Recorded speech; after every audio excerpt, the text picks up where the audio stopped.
because I think that's what our motivation does.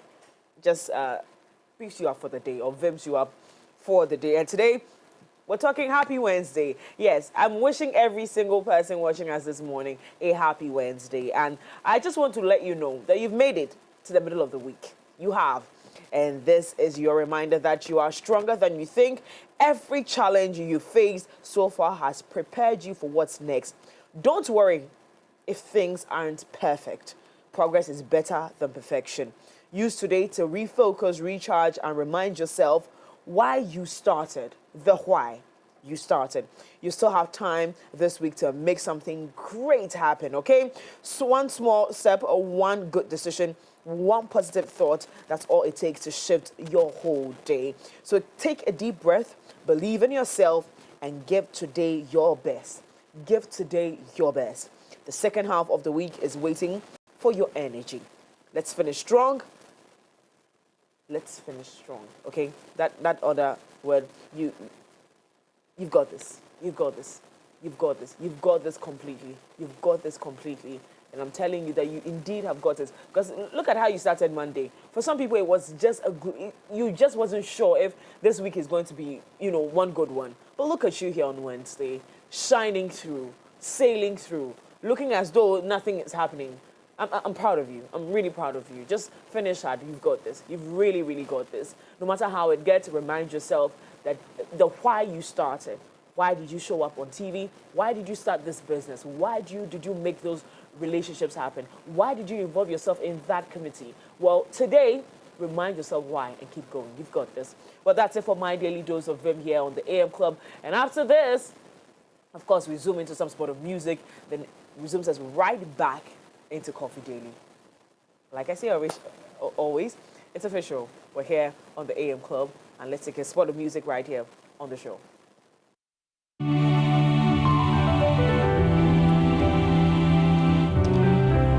Alfred.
And note that this advert is FDA approved and the promo is regulated by the NLA on the Caritas Lottery platform. Terms and conditions definitely do apply. Make sure to stay connected. Let's win some goodies together, okay? Whilst we enjoy our favorite cowboy coffee, okay? Yeah, it's time for us to zoom into conversations surrounding a lot of things.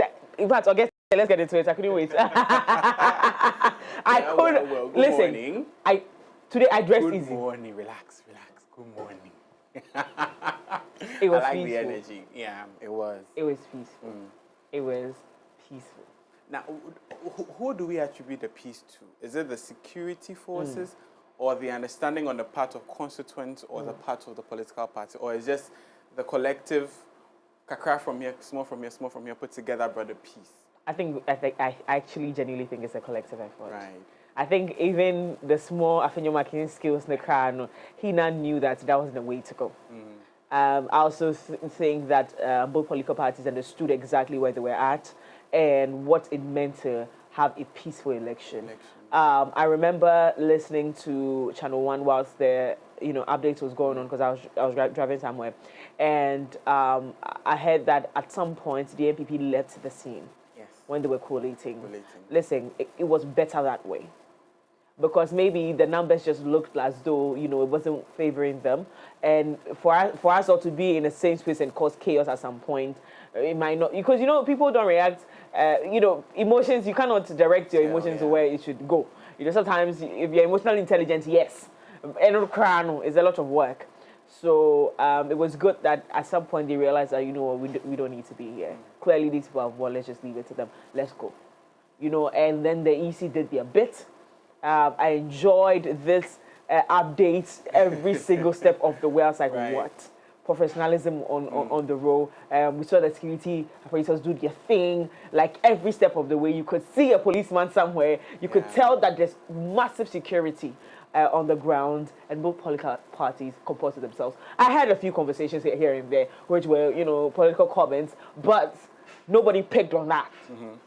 And I enjoyed every bit of this one, because I realized at some point, say around 3 p.m., I was like, this has been good. Yeah. This has been good. Yeah. This has been really, really good. And you were on my mind the whole time. You were on my mind the whole time. I was like, oh my God, this is really, really good. I was also observing, and I was like, okay. Yeah. Well, it looks like we are beginning to understand how elections should be conducted, like the environment in which elections should be conducted. But another thing I found worrying was voter turnout. Yes. So there was a dip in voter turnout. Massive dip. And I was asking myself, why? Massive if we have enough security, which we have seen, or which we saw yesterday, why did people not turn up to vote? Were they not interested in the candidate? Then it drew my mind to the selection process for the NPP especially. And a lot of political analysts, yesterday I was listening to Dr. Asante Otre, and he was saying that, well, the main reason why the NPP sort of lost, one of the reasons he believes the NPP sort of lost, is because the constituents were not allowed to express their desire for a preferred candidate. It was more or less like the party handpicked one individual, whether they like him or not, and then projected him to the NPP constituent to vote for him. That might have caused the dip or loss for the NPP. And then he also raised another concern about the fact that right now the NPP doesn't have a united front in terms of the leadership of the party. We have political aspirants or flag bearer aspirants who would obviously go into the campaign in Akwetia with their own agenda to project themselves, to solicit votes. So by all means, the NPP is not going to have more or less like a unified, a unified front as at yesterday, and that could have also led to their election, to their defeat he was giving quite. I was like, okay, these points are salient. Yes. They're really, really strong points. And I love that we have very constructive criticisms coming through for the NPP to know exactly what they're dealing with. And I heard one of the communicators, I don't know if it was Anabi, one of the communicators talk about the fact that elections like this help you understand what you look like on the ground. Yeah. So for them, there's not going to be this election for the benefit of the people that are going to show up there and their safety is why you saw all of that. But it really wasn't going to add anything significant to both parties. The NDC already have majority in parliament. They don't need one more. The NPP does not, even with 20 more, will still not get to where. So this one will not do anything to them. Do you get what? So significantly, this doesn't really affect both parties. But these kind of elections, on the other side, tell you what you look like on the ground. So for them, this makes them understand that there is more work to be done. Now for the NDC, it is for them to know that there is goodwill. We've said that the goodwill is dwindling away, but there's a little bit of it. There's a little bit of hope in this party and its government. And so they need to work a bit more on this one to sustain this. They are on the sustainability level, and this ones are on let's work to gain. And so for me, it was really a test of our democracy. And I think that Ghana won again. Speaking of our test of democracy, there was also a conversation of vote buying. I don't know if you saw the viral video of the yogurt and plantain chips. Sabia Wuku. So after the whole thing, he was questioning as to why he did that. He was like, oh, it's not anything to induce voters. I'm like, you did it right at the polling center. What is that if it's not voter inducement? And have we reduced ourselves to... Yogurt and plantain chips. Really? I'm shy for it, but let's cover my face. But yeah. I'm really shy for them. And then he was making a mockery of it, and I was like, okay, in as much as it's funny, it is worrying. It is worrying. It is worrying. It is worrying. I believe that even... We saw what happened in the former Member of Parliament for Dom Kwabenya's constituency. Yes. She also did the same Yogurt thing and then lost. We saw what happened in Ayawaso West Bogon, where Lydia Sarah Malasan was said to be distributing food items, and she lost. Does it not mean that Ghanaians there's some sort of reawakening? Wait, on a regular day, do you think that you can actually convince a Ghanaian, with all the pains that we are going through, to do anything with yogurt and plantain chips, or yogurt and meat pie, or a pack of jollof? You can't do that, Charlie. The stress is bigger than that. They would rather give me 100 cedis. Now, if I shut my home. And whilst we're on that topic, we had people saying that if they don't pay me, we will not vote. I wanted to touch on the fact that people didn't show up for a good number of people. There was a massive dip in voter turnout. And note that we experienced this in the 2024 election. And this was touted to be one of the reasons why the NPP lost, because their people didn't show up to vote for them. If you weigh the options at the time, they claimed that they had done so well, and some Ghanaians agree that they had done so well, but there were just some few things with their people that didn't just sit well. So instead of voting for another party, so we'll not show up to vote for anybody, but we're not voting for you as well. That could have also been a factor contributing to their loss. So for me, the MPP, like I've always been saying here, has a lot of work to do. It's not about I told you the other day, I was having a conversation with one of the executives, and he was telling me that even with the early primaries, it is necessary for them to come back together, regroup on time. Because if they don't regroup on time, 2028 will be difficult. So 2026, with the primaries and everything, it is important for them to regroup.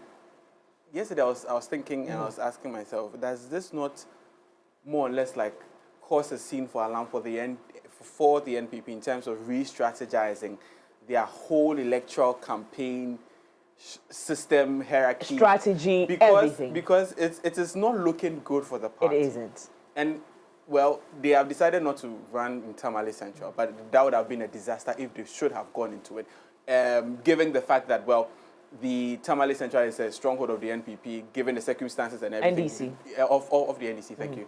And given the circumstances surrounding the vacancy in Tamale Central, they would have lost. Does this not paint the picture of a necessary sit-down strategy for the NPP? Because if you listen to Dr. Rashid Tanko Computer yesterday, he says that, well, the late Dr. Edward Omanebo, may he so rest in peace, sort of sat down and brought out the blueprint, an election strategy for the NDC, and it's looking good. He did a great job. What happened in Ablekuma North, and it happened in Akwetia yesterday. Does this not send a message or a signal to the NPP to say, you know what, let's pull our guns back, let's sit down and strategize, really strategize, get to understand, because really they do not really understand. In my opinion, I think they do not they are not in tandem. They are not in sync with the grassroots. They are more or less like in a different world, and then the grassroots is on a different world, and therefore their ideas are sort of conflicting. Why don't they sit down with the said grassroots and then have the more or less like a holistic review of their whole electoral system? Because mind you, if should one looking at the new delegate hierarchy approach, if one candidate is selected as or elected as flag bearer, it's going to trickle down in terms of constituency, regional executive, branch executives. All those who support the said candidate would then be elected. It is going to be worrying, and then there's going to be that clash at the bottom level, and it's still going to rise. I believe that they should sit down and really strategize, like the NDC did.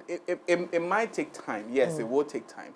Because it took them 8 years. 8 years to get it. But it is necessary. It is. If you really want to come into power in 2028, it is. I believe it is really necessary for the When party. you even look at it from the outside, it's almost as if the loss is more important for them to mourn over than to really fix what's going on. And we've had different conversations where we've agreed that, indeed, just like any organization, sometimes you face like your down moments, and that's when you re-strategize. And are they strategizing? Or they're out here fighting battles that are not even necessary. Like me, I don't think that my baby should even be talking now. You know who my baby is. I think you market. I don't want to blast my call my baby. I don't think that he should be doing all of these things. But they understand their politics better. But for me, if I was an MPP member, I would be worried. I would be really, really worried, because I'm thinking that, okay, we have a primaries coming up, but we don't even know if we have a party to primary for. Right. That's even English. Yes.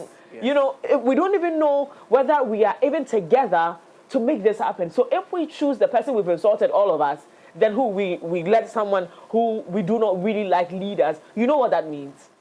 Then don't vote for the person. How am I going to let you be president of me? You know, so I think the picture is way bigger at this point. I think, listen, it's not even blurry anymore. It's clear. It's clear. It's clear to the MPP what it is they're dealing with. Now it's time, like you rightly said, to sit down and re-strategize. Plan properly. Sit down. Because the elite political party that we know as MPP is beginning to lose that. And I'm not the first person saying this. It's all over. And we do not want to see that. We need a socialist party, and we need an elite party. Because when you look at the MPP, it's full of intellectuals. True. You know, people who know. So, I mean, I'm wondering how we got here. But again, there's still time. There's still time to work. Yeah. In fact, not poking holes into things, but picking what the NDC is doing wrong and not saying it and using it against them should even be a strategy. I'm just giving them one. But yeah, there's also the conversation of the dismissed chief, Gertrude Tokonu from office. Now she is Gertrude Tokonu Esquire. She loses the right to be called ladyship. She's no more a justice of the Supreme Court. She's no more the Chief Justice of Ghana. So the former Chief Justice, Sophia Ekufu, spoke with TV3 yesterday in an interview, and she was expressing how this sort of mars the judiciary. And like I asked yesterday, does it mean that our Chief Justices, their term in office is going to be coterminous with the government of the time? And how they feel about... Exactly. And then in effect, if there are petitions. And she says that this raises serious questions about the independence of the judiciary of the sort, and she believes that this is going to have a rippling effect in coming years, coming days. And she also expressed how sorry she is to the Chief Justice. And so is she not a member of the Council of State? Should she not be looking into... because if you listen to the 5-minute trailer TV3 released, she said that, well, she found a problem with the said article that binds the president to execute the recommendations of the committee. That's 149. She found that... she never... she was Chief Justice. Yes. She never knew this part of the Constitution? Right, so she said during her time, when she was exploring a certain case, she mentioned a case, I've forgotten it, that was when she realized that area was a grey area and they needed to be changed. But she is just one-man committee. She don't do nothing. Again, what's happening to the committee reviewing the Constitution? Well, right now, I believe that they received applications some months ago. They are still reviewing it. We haven't heard anything from them as at now. But it is a very important time to suggest these kind of areas for them to look at, especially 149. Absolutely. So the judiciary can now present this as a place where... But the question is, would they do it? Because in this case, it's sort of serving the government. What does it benefit the president to be able to remove a chief justice if they want to? What does it benefit them? Well, does it not take away the autonomy of the judiciary system? Does it not? And is that what we really want to do in a democratic state? Is that what we really want to do? There are so many things we're worrying about than removing chief justice. The things that, like I said yesterday, I do not agree. Any government appointee, any civil servant, anybody in those positions to do, I do not agree.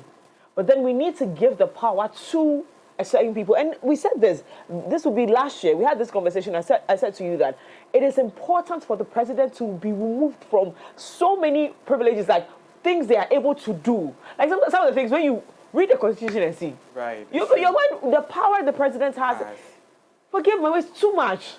You know, he's the president of the country is powerful, and sometimes to an extent to a fault. And sometimes when you look at the conversation, when you look at the privileges they have and the things they're able to do, you're worrying if they have personal vendetta against them. Exactly. And that is more or less like a big reason why a lot of people do not really trust the committee that sat on this case. Because, Mimi, if you would remember, in 2024, in the build-up to the elections, the NDC campaigned that, well, it was going to reset the judiciary. Now, a lot of people are seeing this as sort of the NDC's political vendetta. And if you look at the people in the committee, there's one individual, Daniel Domelevo. Many believe that because he was sort of prosecuted under the former government, it is time to repay. You see, everything around this, I mean, so many things just looked made this entire committee a little flawed. And you know, we had the conversation that why can't we just dissolve this committee and start a new one and remove all these people that seem to have connections to the former government, the previous government, and even the dismissed, former Chief Justice now.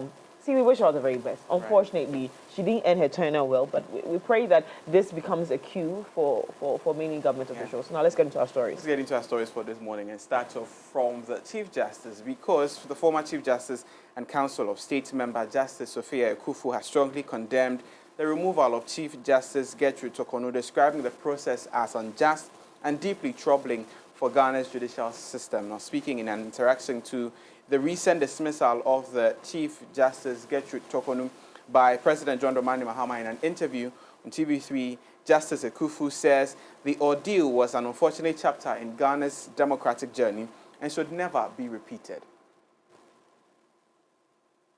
It has really saddened me. And maybe in a way, I feel very distressed by it. Yes. The sadness is about the whole process. My sadness is because as far as I'm concerned, it was a very unnecessary.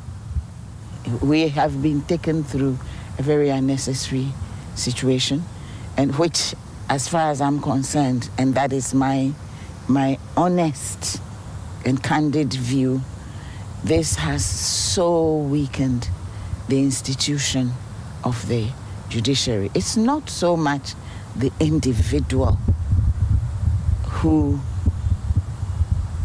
occupies their position.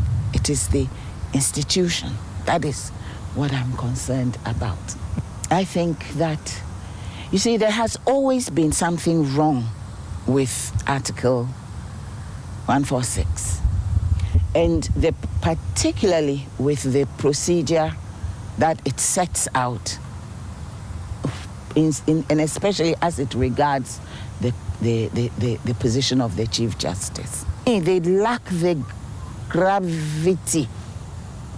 They lack the gravity that would lead to a grave outcome, such as the removal of the head of an institution of justice. I wonder what this is going to lead to further on along the line, because every judge is fair game and every chief justice. Well, let's just stay on the conversation of the suspended or the dismissed Justice Gertrude Tokonu. As a political analyst, Dr. Jonathan Asante-Ochoa has waded into the debate surrounding the removal of the Chief Justice, Her Ladyship Gertrude Tokonu, from office by President John Dramani Mahama. Now, this follows the submission of a committee report in accordance with the provisions of the 1992 Constitution of Ghana. Dr. Jonathan Asante-Ochoa says he is not surprised by the decision of both the committee and the president. He, however, argues that the Chief Justice, Her Ladyship Gertrude Tokonu, allowed herself to be influenced by the New Patriotic Party, a situation he believes has fueled the politicization of the entire matter. He spoke with the news team yesterday. Take a listen. I mean, if I say I'm surprised, then it's as if I've not been following. If I say I'm surprised, then it means that we have not been following and we've not been reading, the petition or what the petition contains. Right. I feel pity for the woman. Of course, she's a mother. And we do not have many opportunities for our women. And so when somebody rises to that particular opportunity, we need to, they are praiseworthy. Right. Unfortunately, a woman is equally a human being, and that is fallible like men. But you see, the unfortunate thing that happens in the case of the dismissed Chief Justice is that she allowed herself to be manipulated. She was given false confidence by the NPP, thinking that by creating a murkiness of the situation, there will be that civil society, groundswell civil society attack on the president and his government. And so you could see that from the word go, the thing had turned into a partisan football. Right. When you do that, I don't think that the end will be good.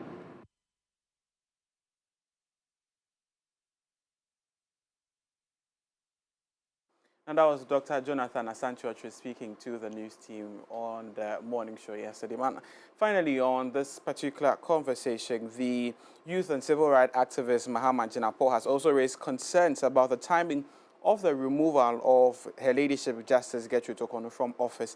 Now, describing the development as a curious move from the presidency, the activist cautioned that the political undertone surrounding the removal cannot be overlooked. He stressed that the politicization of the process raises questions about the independence of the state institution and urges stakeholders to remain vigilant. This removal, I think the timing is quite curious. The timing is curious because Akwetia today cannot receive the full attention of the Ghanaian people because our sentiments are divided between the CJ's removal and the by-election.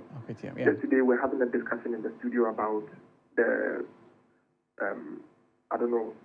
the taste of the air in Akwetia and the level of security that is required for us to conduct a simple by-election. If anything happens to be today, yes, I understand that we have the CJ has been suspended for quite some time.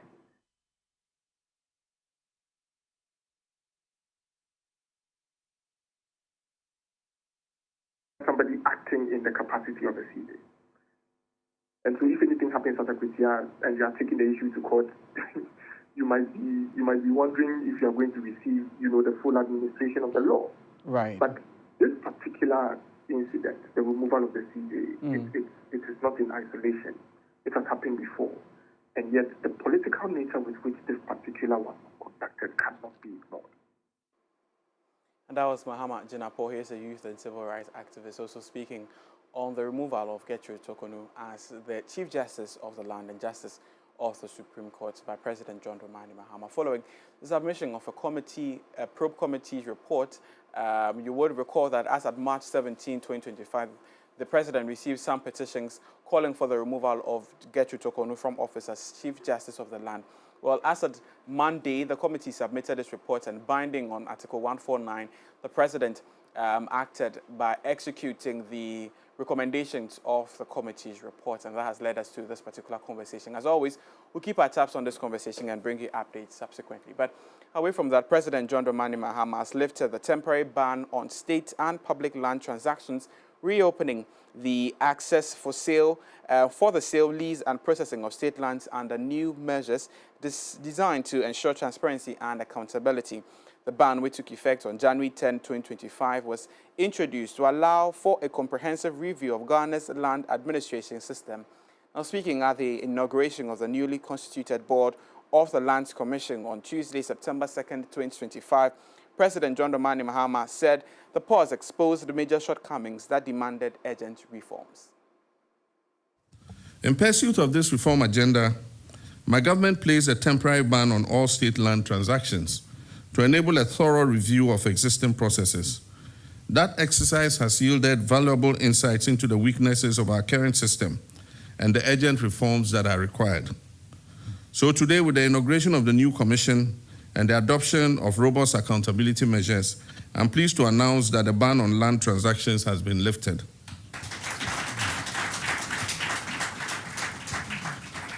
Henceforth, all land transactions, allocation, lease, or sale must strictly comply with transparent processes, digital verification, and oversight mechanisms. The lifting of this ban must not signal a return to business as usual. It is a signal that a new disciplined era of land management has begun. And that is why we are embarking on a bold reset, an agenda that is rooted in 4 pillars. The first being to restore public confidence in land administration through transparency, fairness, and justice. 2, to reverse illegal land transactions, reclaiming encroached lands, and protecting public assets. 3, digitizing, modernizing, and decentralizing land services to ensure access and efficiency. And 4, harmonizing customary and statutory land systems to promote equity and coherence. Away from that, the Ministry of Foreign Affairs has announced that Ghana's embassy in Tehran, Iran, will resume operations on Tuesday, September 16, 2025, following months of temporary closure. The embassy was shut down on the 16th of June 2025 as a precautionary measure to safeguard staff during heightened tensions between Israel and Iran. In a statement issued yesterday, September 2nd, 2025, the ministry explained that the decision to reopen the embassy follows significant improvement in the security situation in Iran. Meanwhile, the ministry has assured that it will continue to monitor developments closely to guarantee the safety of staff at the mission as well as members of the Ghanaian community in Iran. Let's walk you through the details of the statement released by the ministry. And it says reopening of the embassy of Ghana in Tehran. Further to its press release on Monday, 16 June 2025, on the temporary closure of the Embassy of Ghana in Tehran, Iran, to guarantee the safety of staff of the mission during heightened tensions between Iran and Israel, the Ministry of Foreign Affairs wishes to inform the general public that with the improvement in the security situation in Iran, a decision has been taken for the embassy to resume its operations on Tuesday, 16 September 2025. Notwithstanding this decision, the ministry will continue to monitor the situation to ensure that the safety of the staff working in the embassy and the Ghanaian community in Iran is not compromised. The ministry wishes to take this opportunity to assure the general public of its commitment to ensure the safety of Ghanaians in Iran, and will provide updates as and when the need arises, and is signed and sealed by the Ministry of Foreign Affairs in Accra. Away from the ministry, let's turn our focus to Akwetia, where the NDC candidate Bernard Bediako of the ruling National Democratic Congress, NDC, has won the Akwetia by-election, delivering a crucial victory for the government in one of the most keenly contested electoral battles of the year 2025. The Electoral Commission's certified results showed Bediako securing 18,199 votes of the total valid votes cast. Now, the NPP's candidate Kwame Asumedu of the NPP garnered 15,235 votes. Owusu Patrick of the Liberal Party of Ghana, LPG, now also secured some 82 votes out of the total valid votes cast. And on your screens is MX24 Voting Voices' breakdown of the results as declared by the Electoral Commission officer yesterday. The NDC candidate Bernard Bediako-Beidu securing 18,199 votes, and then Solomon Kwame Asumedu of the NPP securing 15,235 votes.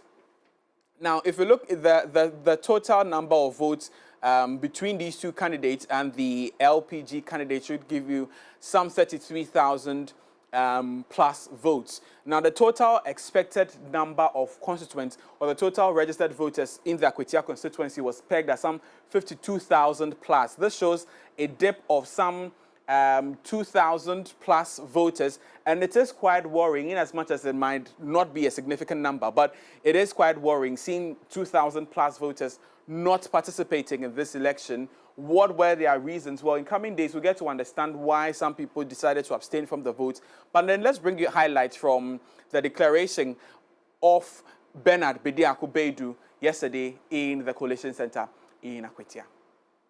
By the grace of God, we are done collating the parliamentary results of Akwetia constituency by-election. Here are the vote cast. Solomon Asumedu had 15,235 votes. Bernard Bediako-Beidu of NDC had 18,199. Owusu Patrick, LPG, had 82 votes. I repeat, Asumedu Solomon, NPP, had 15,235. Bernard Bediako-Beidu, NDC, had 18,199. Owusu Patrick, LPG, had 82 votes. Total valid votes, 33,516. Total rejected ballots, 303. Total vote casts, 33,819. With the figures mentioned so far, Director, with your permission,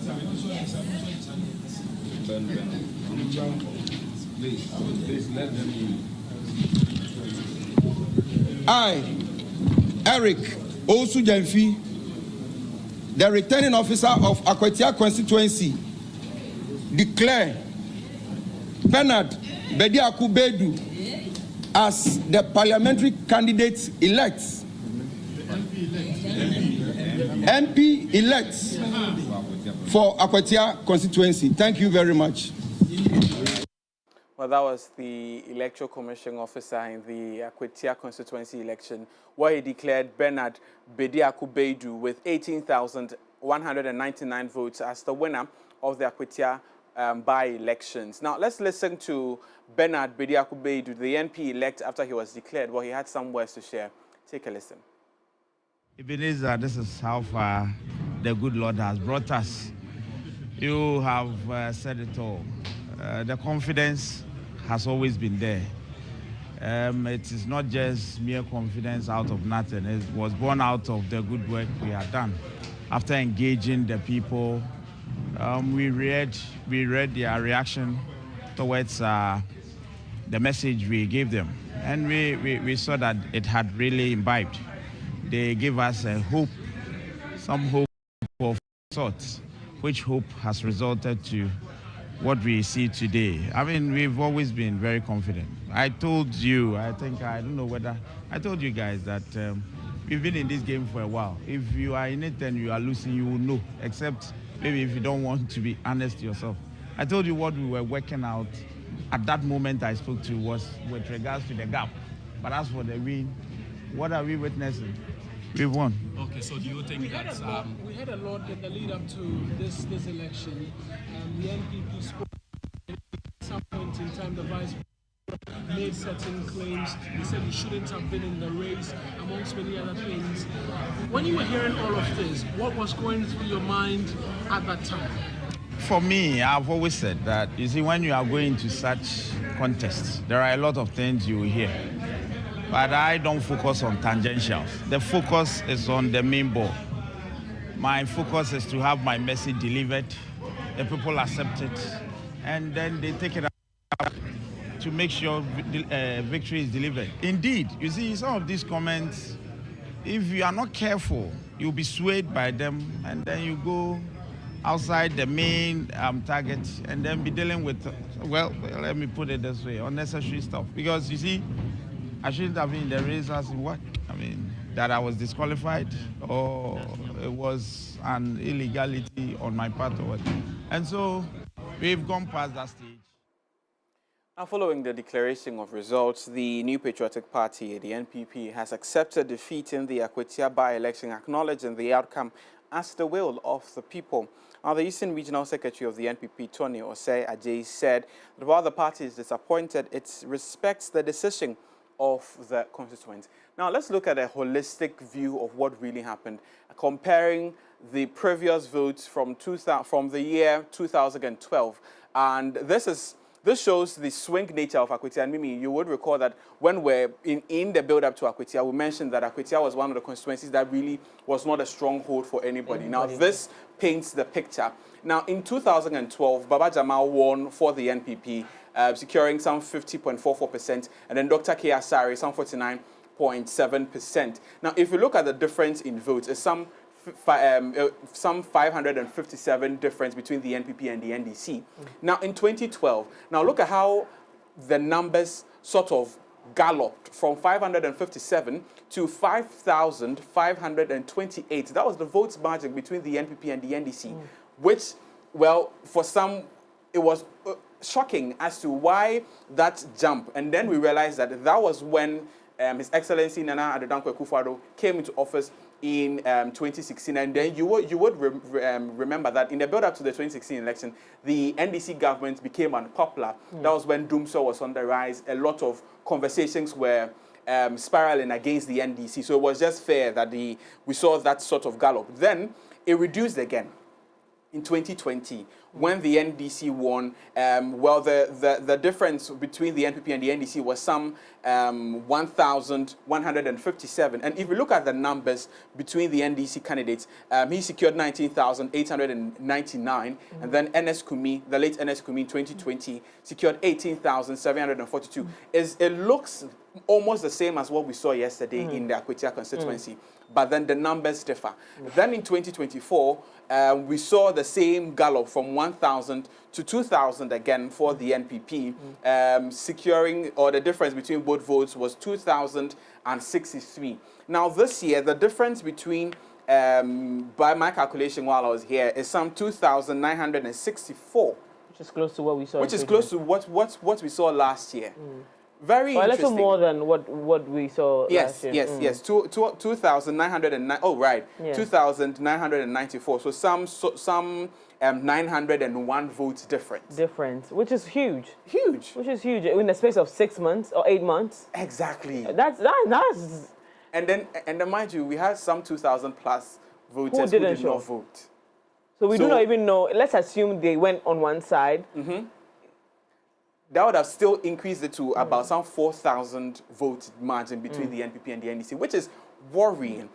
And like I said earlier, this should be a concern for the NPP, because how can you, well, from 2016, from what we are seeing on the board here, 2016, where they had plus 5,000 worth of votes difference between the NPP and the NDC. In their favor. In their favor. And then how many years down the line? Just 8 years down the line, and we are seeing if we should include those who abstained from the voting, which is going to be a little over 5,000 or roughly 5,000 voters, that is the margin between the NPP and the NDC. It is really worrying and shocking to say the least. Well, we'll keep our tabs on this particular conversation and analyze it.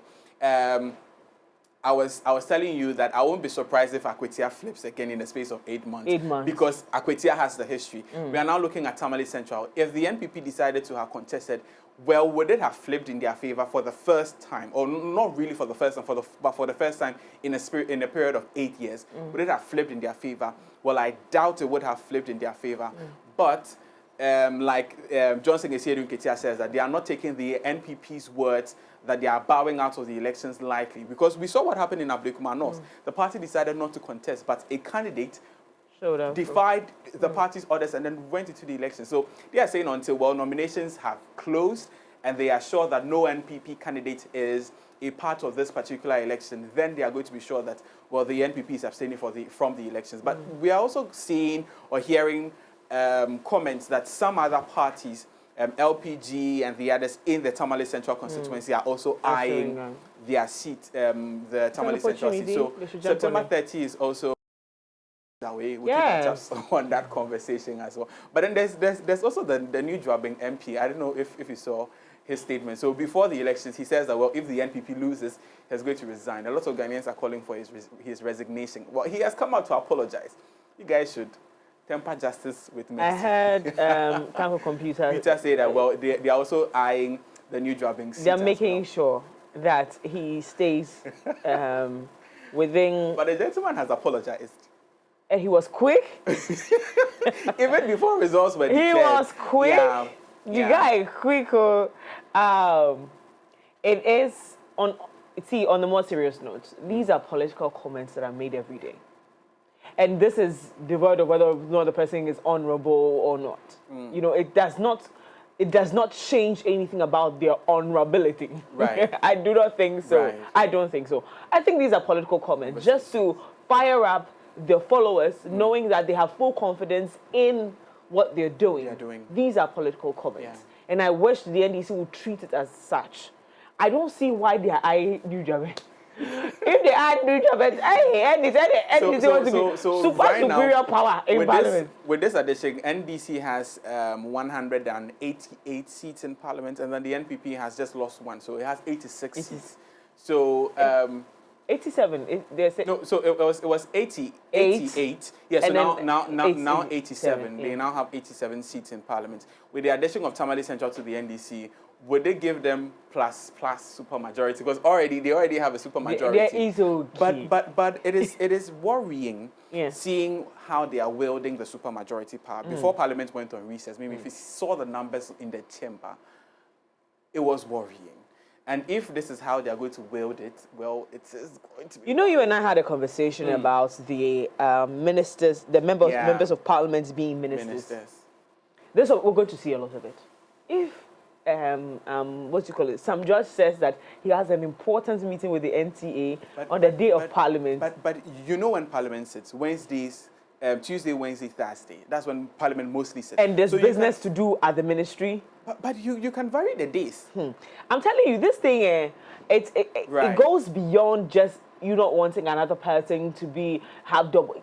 These dual positions, they can be worrying. They can really be worrying. And so, and for those who do not have appointments, who have decided that they and their constituents will sleep in their house, they will not show up in Parliament. And I think that was one of the reasons why MPP lost majority of its seats, because the constituents, as of 2024, were saying that, well, they do not really see their MPs talk in Parliament. They do not even see them in Parliament. They do not advocate for development for them. So you and I are afraid we not sit down. We've not seen him in Parliament before. Right. We've never seen him in Parliament. I've never seen him in Parliament. One day I'll come and ask you, why? Parliament, why? You have a problem with Parliament? At times they are there, but they just don't contribute to matters on the floor of Parliament. We hope that changes, but that's all for the morning news on the AM Club. It's not easy to... For more news and updates, especially on the Akwetia by-election, visit mx24online.com or follow us on MX24GH on all platforms. Don't forget our WhatsApp channel as well. It's MX24 on WhatsApp as well. Enjoy the rest of the show. Thank you so much, Augustine Kobe to Saint. I currently he is Akwesi ambassador. President, great job there. You did a great job. Well, that's it for our stories for this morning. It's time for us to get into sports right here on the AM Club. Visit www.mx24online.com for news, exclusive behind-the-scenes videos, up-to-the-minute sports updates, and the latest broken pen stories now. Experience more of MX24 Online. Visit mx24online.com today. MX24, fun, fearless, and factual.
Welcome back to the AM Club right here on MX24. My name is Miriam Udwak-Mensah. It's time for us to get into sports. Visit the MX24 app to catch up on all the fun and excitement of the AM Club shows, featuring engaging conversations, thrilling live segments, and exclusive content you do not want to miss out on. It's time for us to get into our sports stories. The Ghanaian Ministry of Sports and Recreation has reduced the budgets for the 2026 FIFA World Cup qualifier against Chad in N'Djamena from $1,239 million to 841, a little over 841. The revised budget includes adjustments across the various expenditure lines, including bonuses and incidental costs.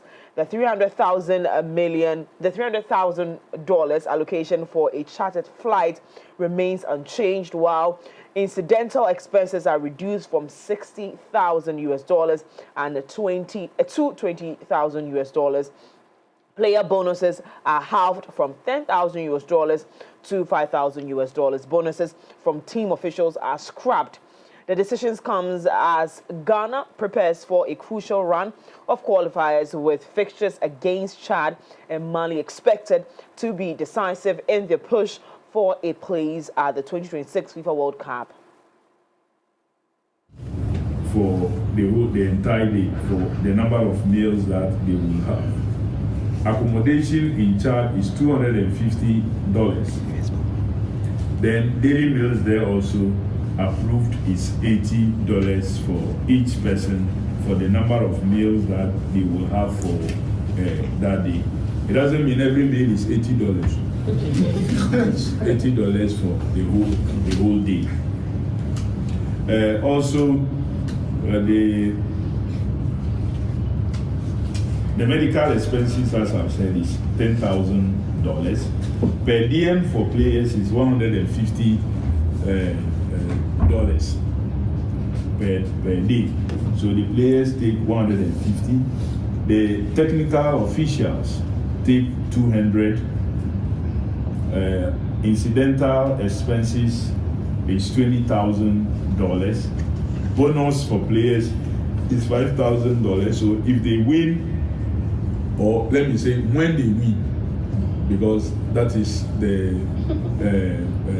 position of the minister and all of us here. When they win, we'll give them $5,000. The head coach takes $10,000. The assistant coaches take $5,000. The other category of technical officials and have $4,000, and that's all. So when you add all these, you multiply it by the numbers in each level. That's where you have the $856,890 for the Ghana Chad game. So that's a breakdown on expenses for the Ghana-Chad game, which makes financial sense. But I'm sure there are officials that do not agree to this. But that's my opinion. Away from that, Black Stars captain Jordan Ayew and 21 other players have landed in Chad for match day 7 of the 2026 FIFA World Cup qualifiers. The Ghanaian contingent, including Antoine Semenyo, Elisha Owusu, Ibrahim Osman, Kamal Dean Suleimana, Jerry Efriye, Joseph Annan, Christopher Bowen-Subam, Benjamin Asare, Jonas Ajete, Ibrahim Suleimana, Jordan Ayew as well.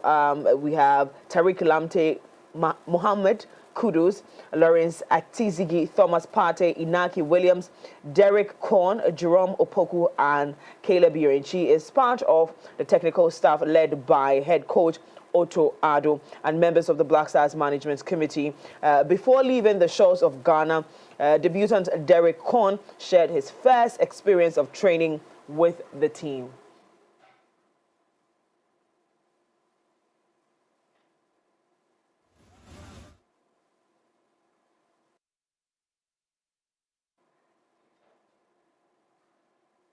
We wish them all the very best on this one. Arsenal striker Victor Gyökeres has publicly backed his friend Alexander Isak following his controversial £125 million transfer from Newcastle to Liverpool. Isak's move was met with criticisms from fans and pundits, but Victor congratulated him and insisted it was the right step for his career.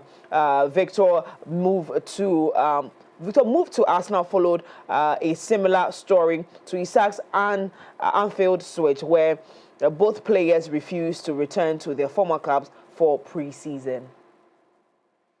Spoke with him too much because he just came. So yeah, I said hi to him and congratulated him for the move, and not so much more. Because you had a move yourself to a big club, at times a difficult move. Do you have some sympathy for what he's been through? Yeah, as I said earlier about my situation, I think it can be the same, that you don't really know what's been going on behind, and so I don't really know in his case what the situation has been exactly. So it's difficult for me to speak about that. In your case, in his case, and the case of Wissa, there's talk obviously of player power getting too important in the transfer market. Is that unfair to say that? What do you mean? Player power, like forcing moves. I mean, we all play, and I think the clubs has the most power, and it's maybe difficult for the players to choose in a lot of cases, and when it's a player that's not wanted in a club, I think it's the total opposite, and he doesn't have any power, and the club can literally do whatever they want with the players. So it's difficult, but it's how the situation is. Now, away from that, Novak Djokovic extended his dominance over Taylor Fritz to 11 wins without defeat as the 38-year-old booked his place as in a 14th U.S. Open semi-final and a date with Carlos Alcaraz on Friday. Djokovic, bidding for a record 25th Grand Slam title, saved 10 of the first 11 break points. He defied the American fourth seed in the biggest moment as he marched into a two-set. Fritz, who reached last year's U.S. Open final, rallied to force a fourth set, but then crumbled when attempting to serve to stay in the match. After saving two match points, the American faltered as Djokovic escaped with 6-4, 7-5, 3-6, 6-4 win. Djokovic dedicated the win to his daughter with a dance.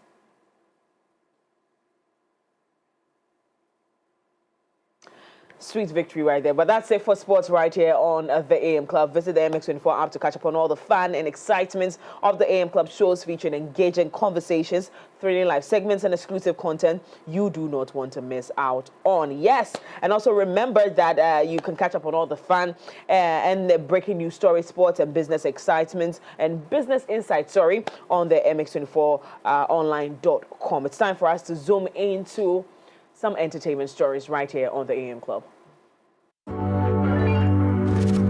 Visit www.mx24online.com for news, exclusive behind-the-scenes videos, up-to-the-minute sports updates, and the latest broken pen stories now. Experience more of MX24 Online. Visit mx24online.com today. MX24. Fun, fearless, and factual.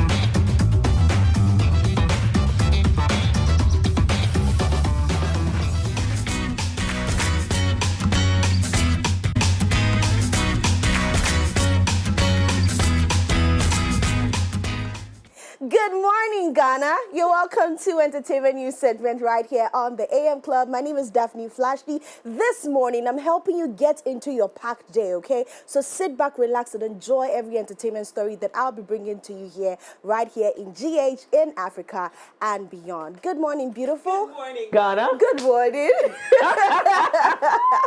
They didn't understand me. You're resigning. I'm telling you, we don't want any continuity. Because if we try it, yes, we shall be sued.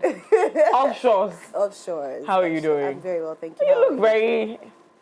Leg kakra, ties kakra, cape kakra, superman kakra, so what's yes? Blonde kakra. Kakra bisao. Hey. So what's yes, yeah. What's the show? What's that? Okay.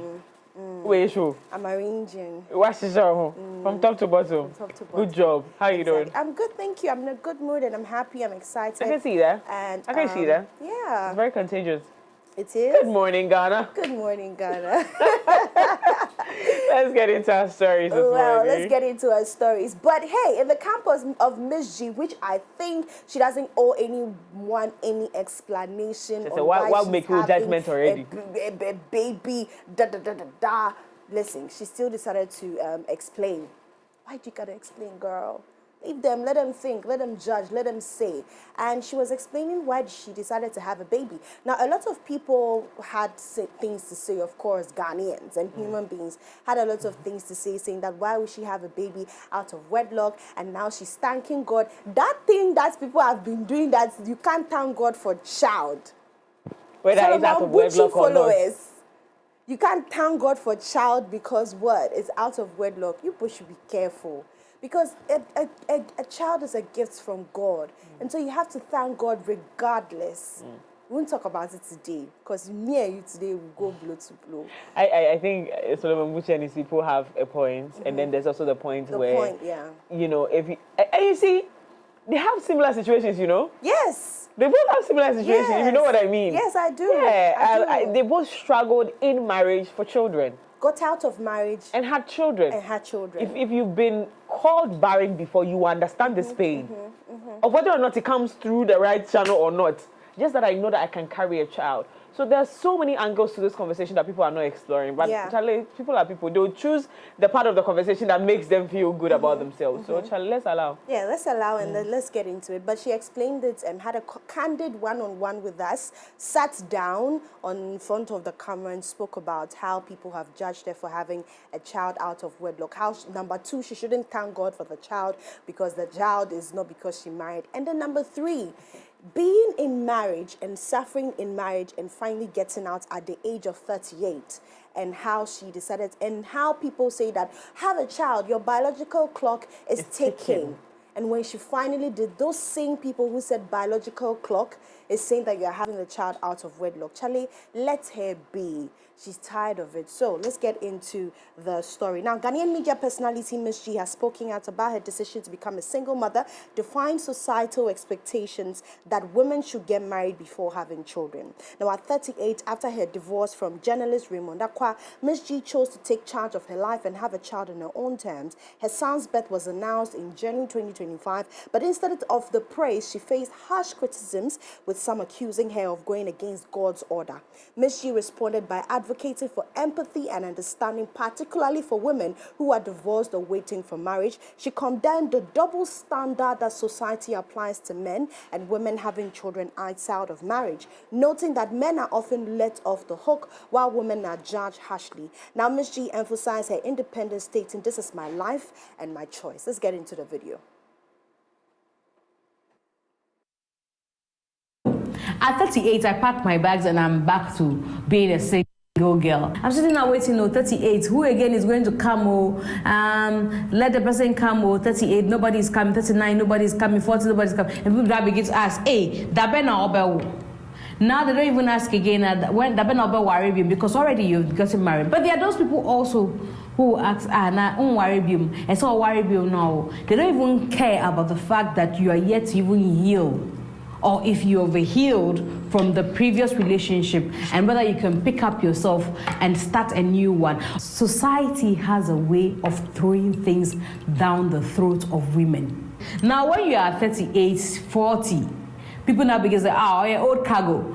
A lot of men do not want to settle with women that age because they feel like they have younger ladies there waiting for them. Most of the men who settle for women around that age are men who are either also divorcees, men who already have their baggages in terms of children with them, or they've lost their spouse and they want to remarry. Most often would want to, like people will say, see you mobo, who you mobo, or have pity on you and want to settle.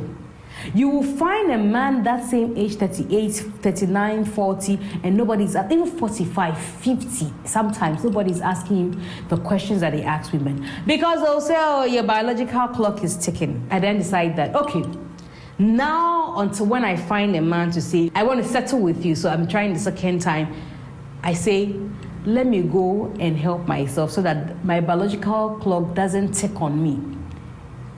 So I go have a baby. This society will come back and say, she had a baby out of wedlock. She didn't marry the person. They didn't get married to her. And she had a baby out of wedlock. Why did you have a baby out of wedlock? Hey. What are we supposed to do? The same society telling me that my biological clock is ticking, and that if I do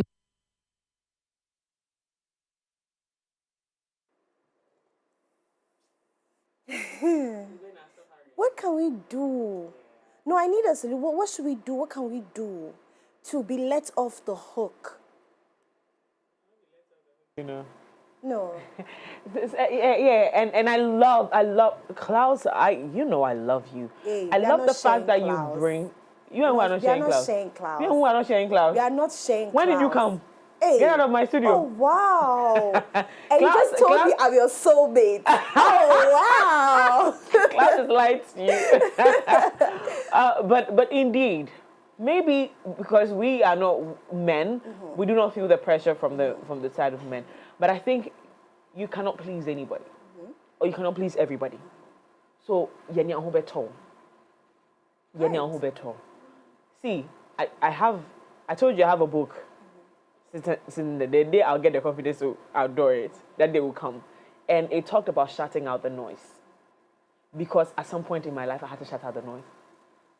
If you do not shut out the noise, Charlie, you get stuck. You will not go anywhere. Because society will throw you about and you will not be doing anything. They'll tell you you're not good enough, you're good enough, oh, you're too bright, you're too dark, you're too short, you're too tall. You're too big. You're too big, you're too small.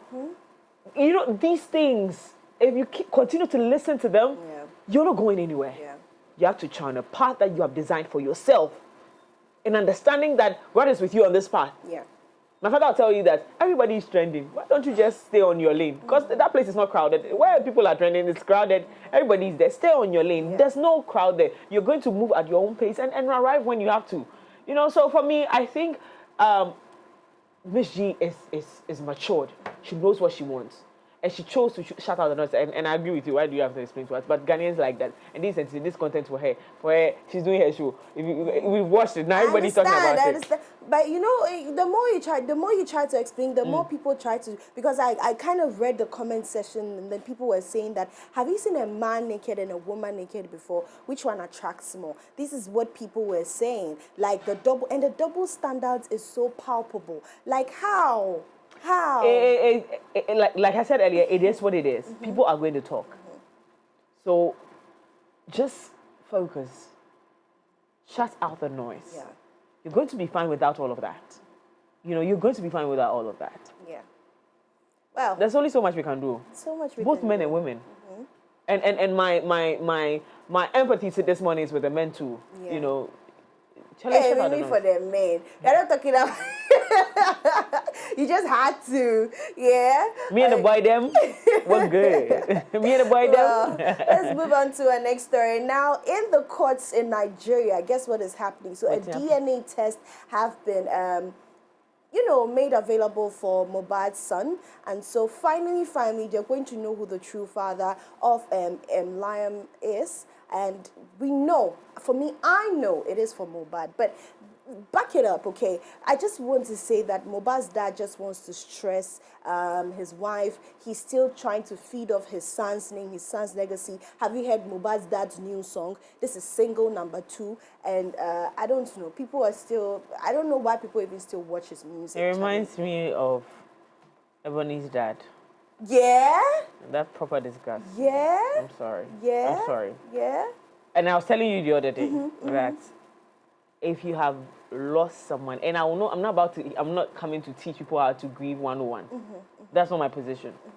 But for someone who has lost like very close people, their postures kind of like just gives me, are you sure you really loved this person? Because then you would take time to really grieve them. This issue has been going on. A lot of people have lost respect, personality. Yabo, Joe, and the VDM squad, and people have lost even societal respect, so to speak, at the back of this issue. I think we should get to the end of it. Let's put some finality on this one and then get over and done with. Get over it. And I'm tired. I think it's good to see the DNA test, and then call it done. Call it done. Yeah, call it done. For I know for a fact, for sure, that I mean, look at the resemblance. The resemblance, you can't even, why? Apparently, a doctor told me the other day that we shouldn't even make those assertions. Because you can resemble someone. You can actually just be in the same place with someone for a long time and start resembling them. Married people. Because my pastor and his wife, they look alike. They look alike. They look alike. But from the beginning of their life, they didn't look alike. When they first introduced them, I was like, I was sure. Yeah. So scientifically, there is proof that after living with someone for a very long time, you can't look like them. Yeah. And then kids also take up faces. Explains why yesterday I was walking by the road and someone said, "Oh, is this Miriam?" Is this you? And I was like, no, could be me. Who knows? Do you want to meet and greet? Let's do meet and greet. Let's do meet and greet. But That's terrible. Yeah, so we're not going to base the resemblance. We're not going to base our judgment on the resemblance. On the resemblance, yeah. DNA test will solve all of this wahala. And it should be done once and for all. Done. Because I don't want to come and stand here and talk about, but this man should rest in peace. Oh, man. He should just rest in peace and let it go. And for the dad, if you still want to feed off your son's fame, do you, but leave his wife out of it. You can drop your third single, don't worry. Drop an album, please. Drop an album. We don't have a problem. Feature Odumodu Black or Davido. We honestly don't want. We're not even fighting it anymore. Exactly. We are not. Moving away from that. Now, last week I spoke about the legal issues with Cardi B. We watched some of the clips. Honey. And guess what? Cardi has come out victorious. Now, everything is proved beyond reasonable doubt that she did not touch this woman. She just, out of anger, trying to protect her baby. Because back then it was 2018. And I'm wondering, why is 2018 case now still going on? Well, we have a case starting from 1992. 1992. I was just joking, but cases can go as far as that. Yeah. So, and finally, the case have wrapped up. So yesterday, jury saw that she was innocent, and yeah, it's just words that came out of her mouth with her saying that she was trying to protect her child, and which facts came on when she was pregnant with her baby Culture. It just had to be beyond reasonable doubt. She's going scot-free. But there's a video to when she was thanking people for the support so far. And guess what? A little violence happened. A little violence happened. So we're going to show it. But before that, we're going to take a look at the clip where she was thanking people for the support so far. Let's take a look at the clip. So first thing first, I want to thank my lawyers. I want to thank the jurors. I want to thank the judge. And I want to thank the respectful press. I really, really appreciate that. And I want to thank everybody at home supporting me. I know you guys having a little key with the moment, but to be honest with you, I have missed my kids' first day of school today. I missed my kids' last week of school yesterday because of this. And I'm not even playing around. I will, even if I'm in my deathbed, I swear to God, I will say it in my deathbed. I did not touch that woman. I did not touch that girl. I didn't lay my hands on that girl. And with that being said, this time around, I'm gonna be nice. The next person that try to do a frivolous lawsuit against me, I'm going to countersue, and I'm gonna make you pay, because this is not okay. I think people have like this misinterpretations of celebrities, like it's like, oh well, we could ask for this and they're gonna settle. You don't work at home, and you don't work all day, and you don't work for your money to give out your money. So don't ever think that I'm just gonna give you my money that I work hard for. I don't lay in bed all day. I work all day, and I work hard for my money, for my kids, and for people I take care of. So don't you ever think that you're gonna sue me and I'm just gonna settle and just give me my money. It's not gonna happen. I do also want fans at home, though, not to find their social media, her family's social media, her social media, and bother her. I hope that this is something that I leave behind, that she leave behind. Don't go bother her. Don't be talking about her. Don't be talking about how she look. Don't call her no nasty names. Let's just put this behind, but I'm giving a warning. I am not that celeb that you're gonna sue and you think it's gonna settle. I'm not gonna settle, especially when I'm super completely innocent. I know I got a little reputation, but I swear to God I'm innocent. I swear to God, like this, like I'm really innocent for real. And I just want to say thank you, everybody. It's been really tough. It's been really long. I'm in the middle of. So you had it. You know, there was a time she was on live and said that she'll be talking and be thinking about 2 million other things. It happened a couple of times. Yeah. She be in her head a lot. Yeah. That's Cardi B for you. But I never really followed the story until yesterday. Oh, I did. I watched about 1 hour, 30 minutes of the trial. And bro, I could have done a better job than that lawyer. Can we talk about how that lawyer almost set her up when the lawyer told her to look at the jury? Oh, that's and said the exact same thing she told the woman. I'm so glad Cardi was smart, because then the jury would have seen that anger in her eyes and then use it as a leverage against her. So I'm glad that she was like, "What? Come again? No, that's not happening." And that lawyer, is his first time in court? Because that was the Barbie School of Law. I think he's a fresher, like he's new, because even the way his closing remarks were just very, his closing remarks were very. Yeah. Very basic. Let me just say it that way. Very basic. The points he made could have been made by anybody.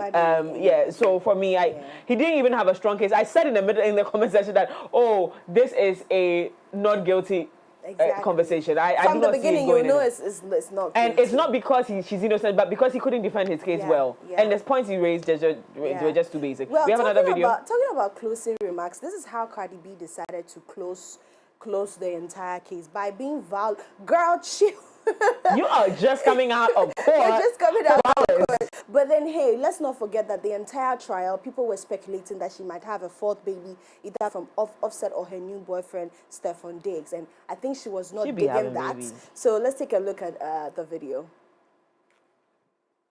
Thank you. Cardi, insiders are claiming that Offset is publicly bragging about getting you pregnant for the 4th time. Do you foresee any paternity issues with Stefan Diggs?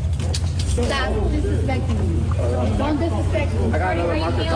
Cardi, your court look is amazing. You're amazing, Cardi. I still love you, even though you just threw some stuff at me. I don't care. You're disrespectful. Don't do that. Do you see women asking those type of questions to me? No, ma'am. She's a queen. Questions to me. It's a legit question. Why do you feel as a man you get to ask me those type of questions? Act like you have some manners. That's right. And your mama taught you respect women. That's right. You look gorgeous, Cardi. Go ahead, Bronx. You was so. And you could thank him. I'm not playing around. I was very nice. I was very kind. But you're not gonna. Cardi, I love you. It's just a question. Nobody's gonna get that with you. Let me tell you something. No matter how it wants to be nice, if the devil wants to get you, they'll get you. Imagine coming out of court Yes. for the same thing. Yes. And coming to court means the same. Yes. Why? Can it be why? But do you know that she was at some point sleeping in court? She was sleeping. She was tired. She was done. Her facial expressions were everything. I think after this whole court thing, her face should be made, more memes from Cardi B should come out from that court session. But through and through, I thought she was brilliant. I thought she was on point. I thought she was real. I thought she was on point. Again, there's a bit where the confidence came from, I know I didn't do this.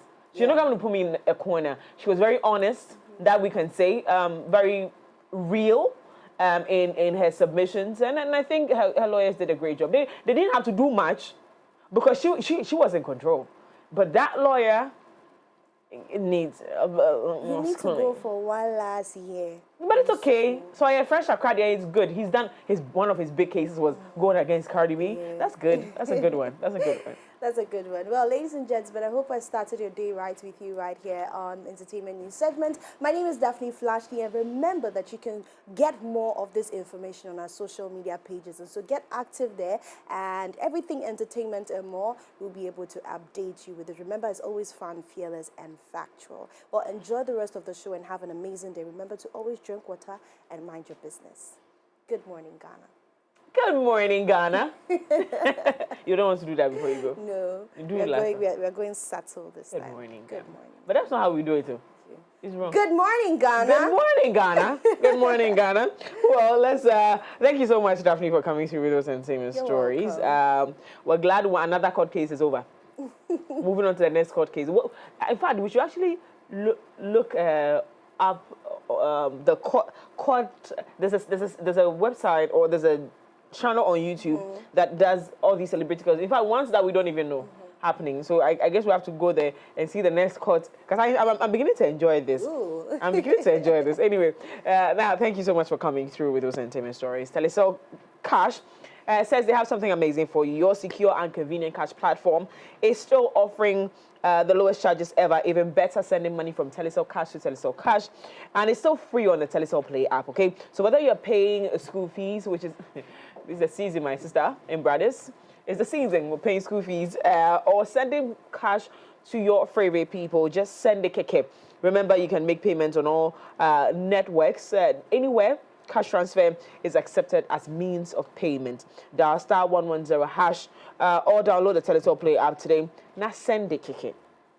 Telecel has more for you. They say more data, same price. Telecel bundle allocations have been reviewed and now offer 10% more data at the same old price. In addition, your favorite 400 Ghana cedis data bundle allocation has been increased from 190 GB to 250 GB and does not expire. So this means that you get to enjoy data at no extra cost. Simply dial *700# or *530# to access a variety of unbeatable data deals on Telecel. Don't miss out on these enhanced offers. Stay connected with Telecel, and of course, Telecel is connecting energies. It's Wednesday here on the AM Club, so yes, Fashion Wednesday is up right here on the show.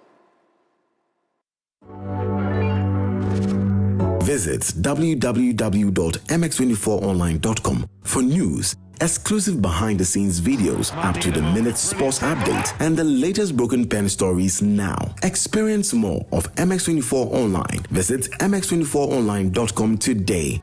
MX24. Fun, fearless, and factual.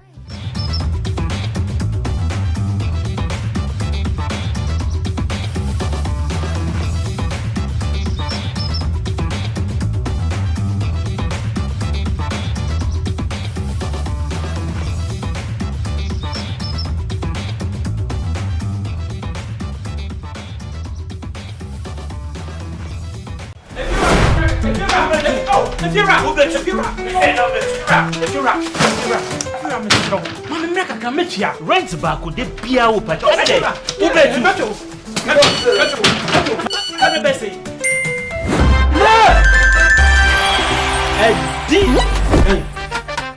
Come on, come see what? Hey, where this guy? My friend, see before. It's the Telestar Too Much Money promo. Win cash daily, weekly, and a grand prize of 1.2 million Ghana cedis. Just reload or buy a bundle with Telestar Cash to earn points and stand a chance to win big. Dial *500# or visit the Telestar Play app to opt in and start winning in the Telestar Too Much Money promo. Terms and conditions apply. This promo is regulated by the NLA on the Caritas Lottery platform. When is campaign? If you're a baby, many scared do no. If you know, meto etiaka. Inti ene, uno ba no mpe baby amobeda. Oh, no abeka. You did too much money. No matter. Telecel, connecting energies. Charlie, you've sent me a box of empty cowbell coffee sachets. Babe, those are cowbell coffee promo sachets. Oh, for the cowbell coffee with you every moment promo. I could win that new MacBook I've always wanted. Or win Netflix subscriptions. Or that vacation you've been waiting for. Just submit 10 of these sachets to reveal a unique code printed on the inside. Dial to input your unique code. Or you can scan the QR code, which takes you to a microsite where you can input your 10 unique codes from the sachet. Your phone number is your entry, which makes you stand a chance of winning so many prizes. Wait, want to know my fave? Brand new Suzuki Jimny SUV. Check out the website for more info. This advert is FDA approved. This promo is regulated by the NLA on the Caritas Lottery platform. Hey, so mommy, who is going to do my wedding jollof? Oh, Kwame. You know our secret, right? Yeah. Yes, me. I've got it. Now add your Chino jollof mix. The perfect blend of tomatoes, pepper, and fine herbs and spices to ensure a consistent taste every time. And there you have it, your original Ghana jollof. Jollof so good. Jollof so good. Tasty near.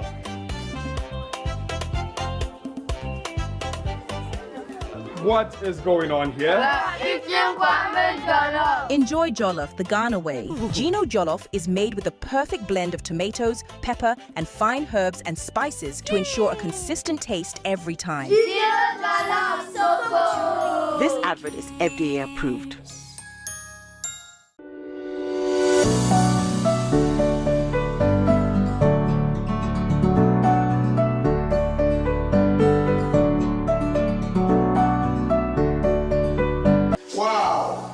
This will taste so good.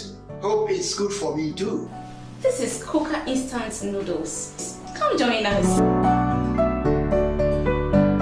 Coca instant noodles. It's so delicious. You girls are now come. Don't tell us we are late. Wow. Coca instant noodles. I have the vegetable flavor. Chicken flavor and the spice. I love it. And the taste. Oh my god. So delicious. For bulk purchase, contact 0536 930956 or 0266 721234. This advert is FDA approved. Hi, my name is Ruki. I'm a TV host and a self-styled chef. Cooking is my ultimate passion, and it's something I would say is my calling. Now, for those who cook a lot like me, there's one fact they'll always state. Ingredients decide how tasty your food is. And for me, the game-changing ingredients is water. Tap water at the moment is not the best option considering what's going on in the country. Also, such as water can taste weird and produce too much waste, so it's a no-no for me. My number one choice for cooking is Jibu water. Cooking with Jibu water enhances the flavor of your food. And it's not just that. Unlike other brands where you have to pour it from a heavy bottle, the 20-liter dispenser bottle comes with a tap that makes things so easy. So you see how simple it is with Jibu? Cooking with Jibu gives you big flavors and great taste without all the stress. Remember to cook with Jibu. Jibu, transforming opportunity to thrive. Once upon a time, in the heart of Accra, a man in his fancy car sought directions. But oh, the Ghanaian way. Hello, bro. Good afternoon. Good afternoon. Can you please show me where the Presby Church is? Oh, sure. Go straight. 10 left at the big mango tree with the broken branches with most of the mangoes falling. Right after that tree, there is a water cellar. If you reach, ask there. Anybody will show you. When the Black Stars stick to the field, every Ghanaian becomes a coach. The coach must go. The sacred cue for our beloved Gobe. As we wait patiently, rehearsing the perfect vibe. Have you acted? Mami Gobe Nubu, the Cocono. One Garino. These, my dear ones, are some few moments that makes our Ghana truly special. And as we share these stories, let us also remember a plate of lele rice, connecting our hearts through the flavors of our culture. Lele rice, ye nimno free tete. This advert is FDA approved.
From the heart of West Africa, a new wave of talent is rising.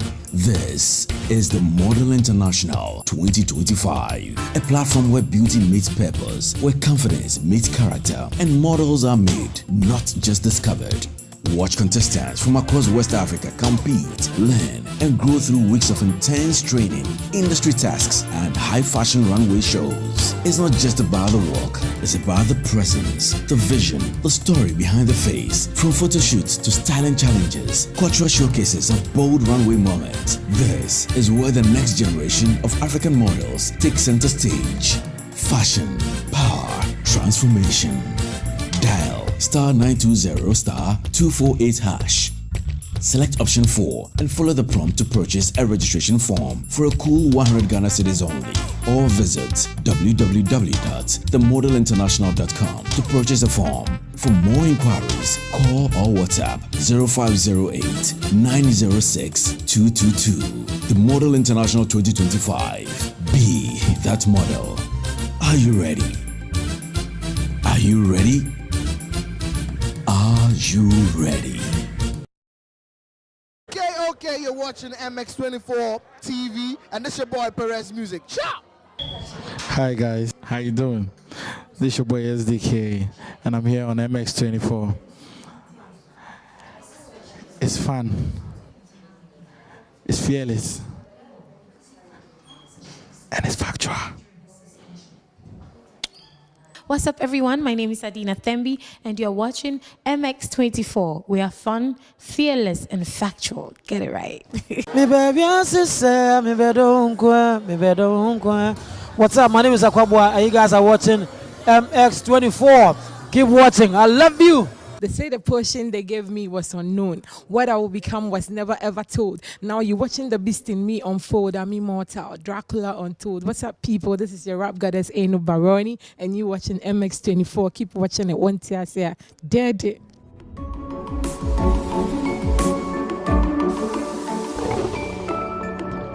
Your songbird Jackie, keep watching MX24. Yo, what's up? It's your boy Last Minute. You watching MX24. You know, we release up on our marriage. Yeah, big shout out to MX24. Keep watching. It's up on our Malians. Yo, what up? What's up? This be Quasi out there. And keep watching MX24. Keep it locked. Dee-da-dee.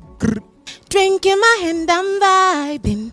Uber waiting outside. I don't care, I'm still in my towel, dancing in my towel. Hey guys, it's me, your one and only Davi Diva, Black Star Barbie, Feli Nuna, and you're watching MX24. Don't go nowhere, cause Davi Diva Ejeleme says so. Mwah.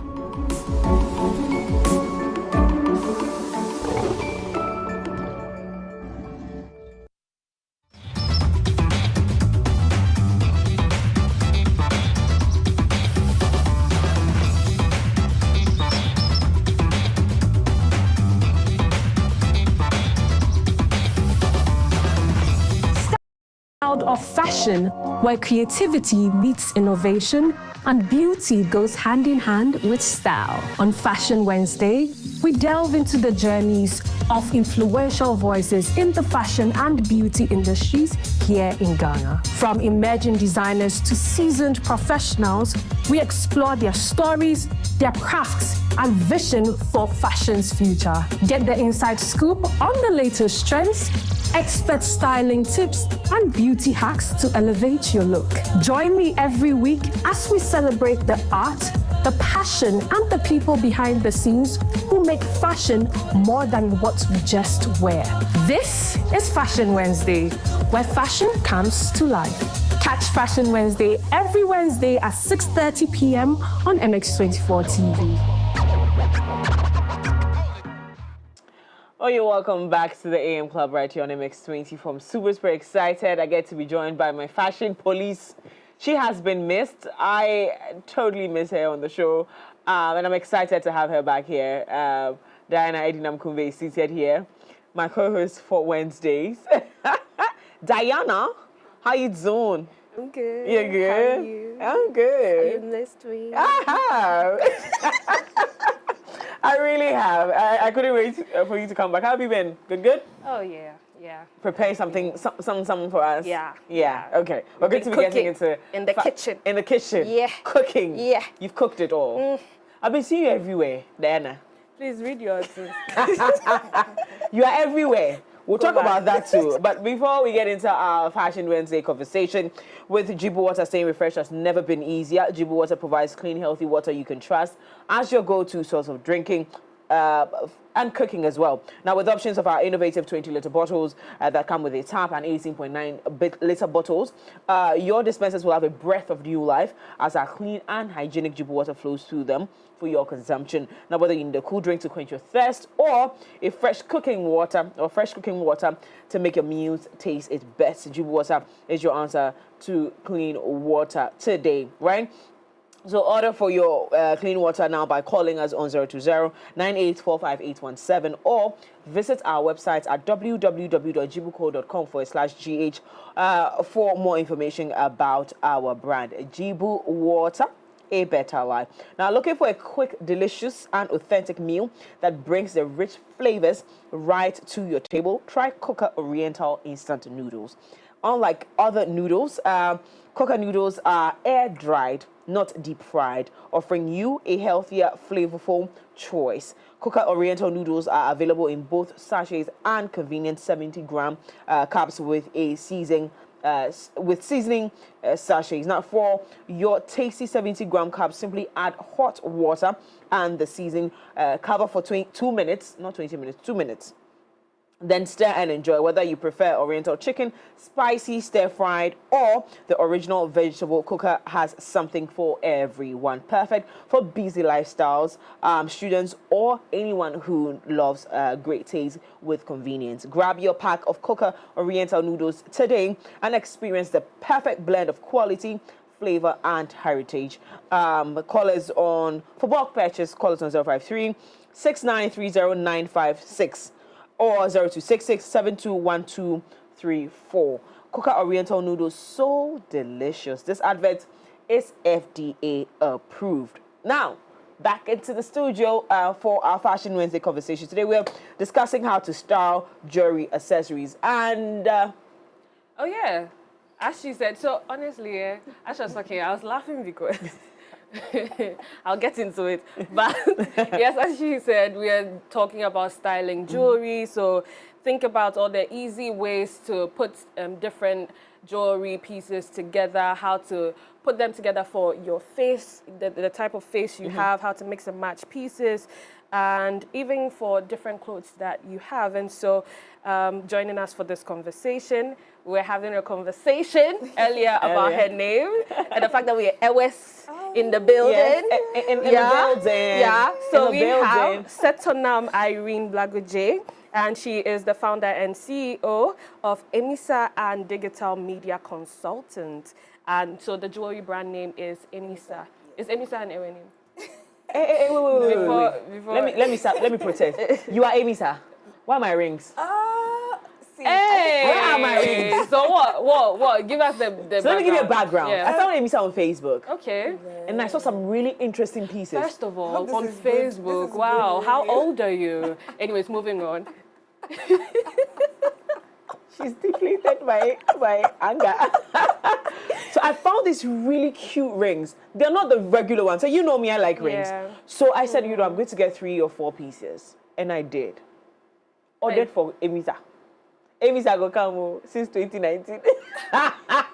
Really? But I think it was the condition I was given because I had been scammed on social media a couple of times. I stubbornly was scammed 3 times. Hey! So anytime I say this, and Jay knows about this, Jay's like, Mimi, the second time should have just not jealous. Why did you go to 10? Yes. But that's me. I never give up on people easily like that. I understand. You understand, right? So I got scammed 3 times. So when Emisa asked me to make payment before I deliver, right. I said, show me your location. Let me come and pay and take. They say no. I say you are scam.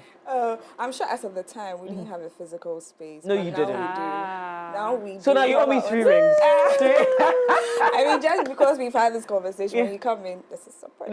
Cheers to growth. Cheers to growth. Yeah. But when you were doing the LPMs, I was looking at you and I was smiling because I was thinking, is it how you always put jewelry on your body before you come to this place? Or is it because of this conversation? Because how many earrings are you wearing? 2. And I always wear 2. Except that this little one up here is a bit bigger than the usual I wear. Okay. So I saw this one, and when I put it here, I felt like it's too much. Maybe a more bold one. So I pushed it up, and when I saw it, I was like, that's a lot. But okay, let's do it. Because I see like the 2. Yeah. I've had this almost 8 years. I've wanted to take this one, but the confidence to go and pierce the other one. But I love piercing. That's one thing you should know. Okay. So you're counting my jewelry. So I have 2 here. Yeah. 1 here, that's 3. The rings. I usually wear 4. I chose to tone it down and wear 2 today. And then I have anklets. Hey!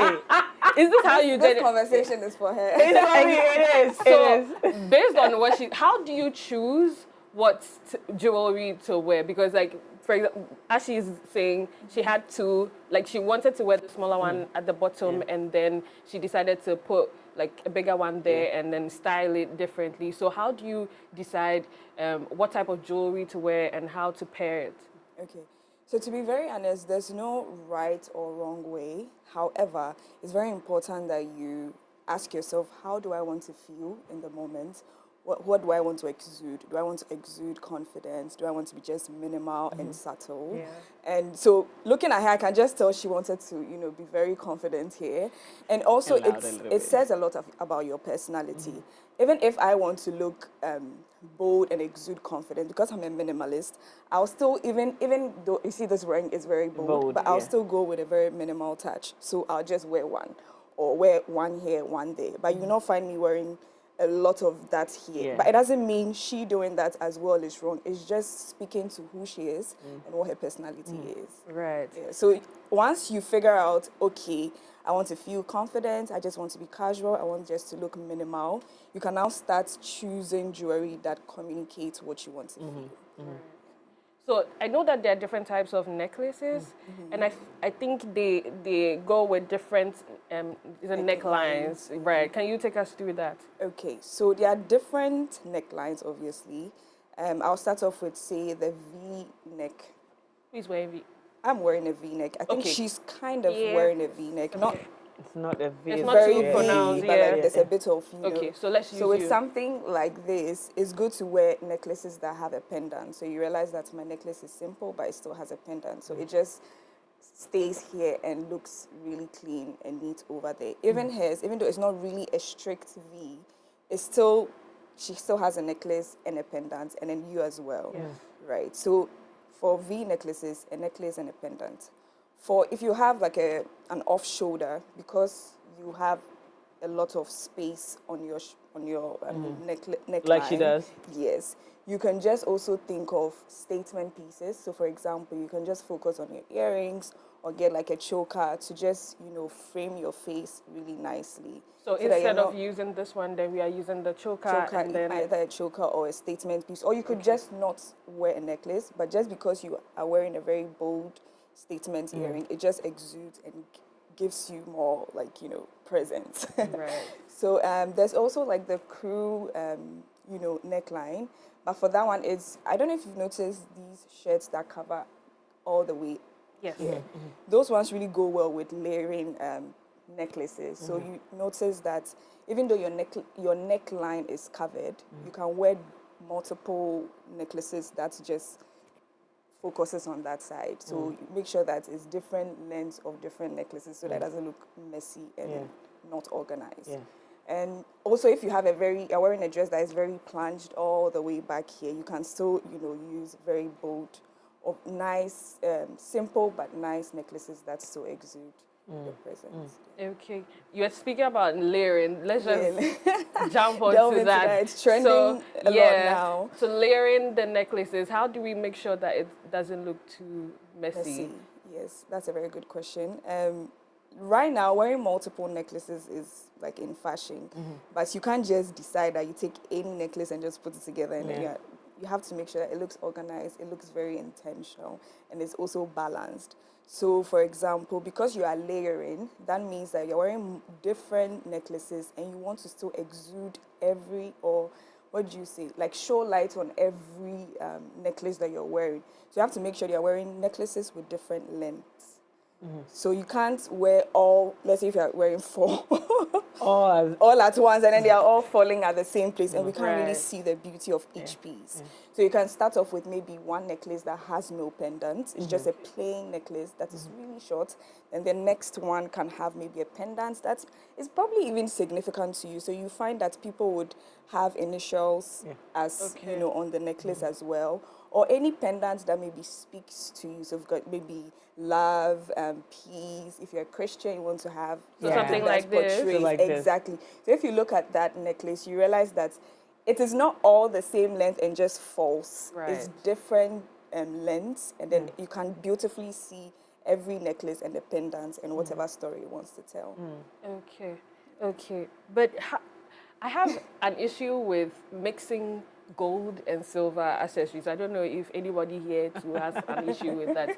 But I also feel like certain people I don't know if it is the tone of their skin, like the color, that it just goes really well with maybe gold. And then certain people today, I don't know, it just really goes well with silver. Is that a thing? And do you have to know like maybe the undertone of your like your skin to be able to tell if this particular accessory color is good for you? Definitely, something that you should look at, but a lot of people don't really pay attention to it. They just see jewelry that is nice and they want to wear it. But if you notice, there are some skin tones that really do well with gold, especially dark skins, right? When they wear gold, it just projects the color. And then if you notice some clothes, just some color tones of a clothes, a dress that you're wearing can just make you look really nice because it's complementing your skin. So it's good to also know that if it's gold that complements your skin better, you want to definitely choose gold jewelry on certain days that you know that you want to like look really, really nice. Silver also complements different tones of skin. So, I mean, you have to also be very observant. Yeah. You definitely can't go and ask somebody to do like a test or something, but just observe when you wear gold, what's the compliments that you get? When you wear gold yourself and you look into the mirror, how does it make you feel? When you wear silver as well, how does that make you feel? There are some people that just like to mix and match. Wait, is that even a good thing? So, I mean, speaking about mixing and matching, we see one silver there. Like 3, 1, 2. Okay, it's so gold, silver, gold, silver, gold. So, and I feel like also there's different shades of gold. I don't know if you've realized. There's some gold that are really gold, and then there's some that I don't know. It's giving very light, like almost yellowish. Yeah. Then there's some that is like rose gold. Rose gold. So it's sometimes it's hard to like really mix and match. But with talking about gold and then silver, how do we just do it this way? You know, layering it gold and then silver and things like that, or like what do you look at before you decide to do that? I think first off, you should just focus on making sure that it's balanced. So there's no. Don't mix silver with gold and the other. There are other people that, for me personally, because I like to be very minimal, I would definitely not want to mix both. But if you're going to do that, then you have to be very intentional about how you decide to pair the pieces. So for example, you want to make sure that it's balanced, it's intentional, you've put a lot of thought into it. Also, it will look like what we saw on the screens where it's just scattered and it's not like, you know, so you don't even like that one? No, not this one. So for example, if you want to mix the two, you should ask yourself, what do you want to focus on? So if you want to wear more gold, then that means you're just adding bits and pieces of silver, but you're not mixing it with each other. Or you find that there are a lot of women whose wedding rings are silver on this side, but they still want to wear gold. So you find that if they're going to wear silver jewelry, they'll just wear their silver ring and multiple silver rings on one side. And they'll focus on gold on the other and still be having a gold necklace, a gold earring. So you realize that even though there's a mix match going on here, because it's intentional and it's organized, it doesn't look messy. Yeah. You get what I mean? So you can definitely, if you are bold and you like to explore, do that. Just make sure that you are thinking about it from a place of intention and balance so that it doesn't look disorganized. Yeah. Okay. But what jewelry pieces do we need to all have in our wardrobes? Let's do women and then we do men. Ooh, okay. I didn't think we were going to touch on men, but I definitely can speak to that. They are part of the conversation. Yes. Actually, there are a lot of men who like jewelry lately. They've been asking us a lot. It's crazy. And I actually admire men who wear earrings and then they see, honestly, so far as you've decided to go all out and then step out of everybody's comfort zones, because Ghanaians, we are very conservative. Yeah. So if you've decided that you want to go out of your way and do the most, I'm there for you. Like, wear it. If you want to wear skirts, wear it. If you want to wear jewelry and nobody, wear it. I'm all for all of that. So let's do the women and then we do the men. Okay, so starting off with women, and so with Emisa, for example, our jewelry is categorized in different segments where we are focusing on who you are, what you'll be doing, because every jewelry and where you would want to take it to. So we have the everyday essentials. That's what the question you're asking, which is jewelry you can have and wear every day. And that's what every lady should have. Right, so we have a necklace, a simple plain necklace, no pendant. If you want a pendant, maybe really small.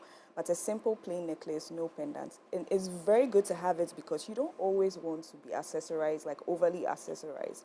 But if you have a simple necklace, you can wear it and sleep with it, bath with it. You don't have to, so anytime you're going out and you're not trying to even overdress, just the fact that you have that necklace, you still look good. Even though you've not put any intention or you've not overthought how you want it to look. Like what we see on the screen. Yes, so that's a ring, and that's it. You see, the bracelet is very, very simple. Yeah. I have that bracelet. When I'm wearing it, I hardly would remove it because I'm wearing gold. I didn't wear that today. Yeah. Okay. But I wear it I don't every own day. one. I sleep with it.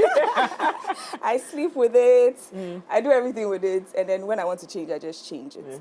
So that means that I don't have to necessarily wake up every day thinking of what jewelry to wear. So the first one is always have minimal pieces, whether it's the simple necklace that I talked about, studs like the ones on the screen, and simple bracelets like you saw. And then even for rings, you can have very simple band type of This is what you're wearing?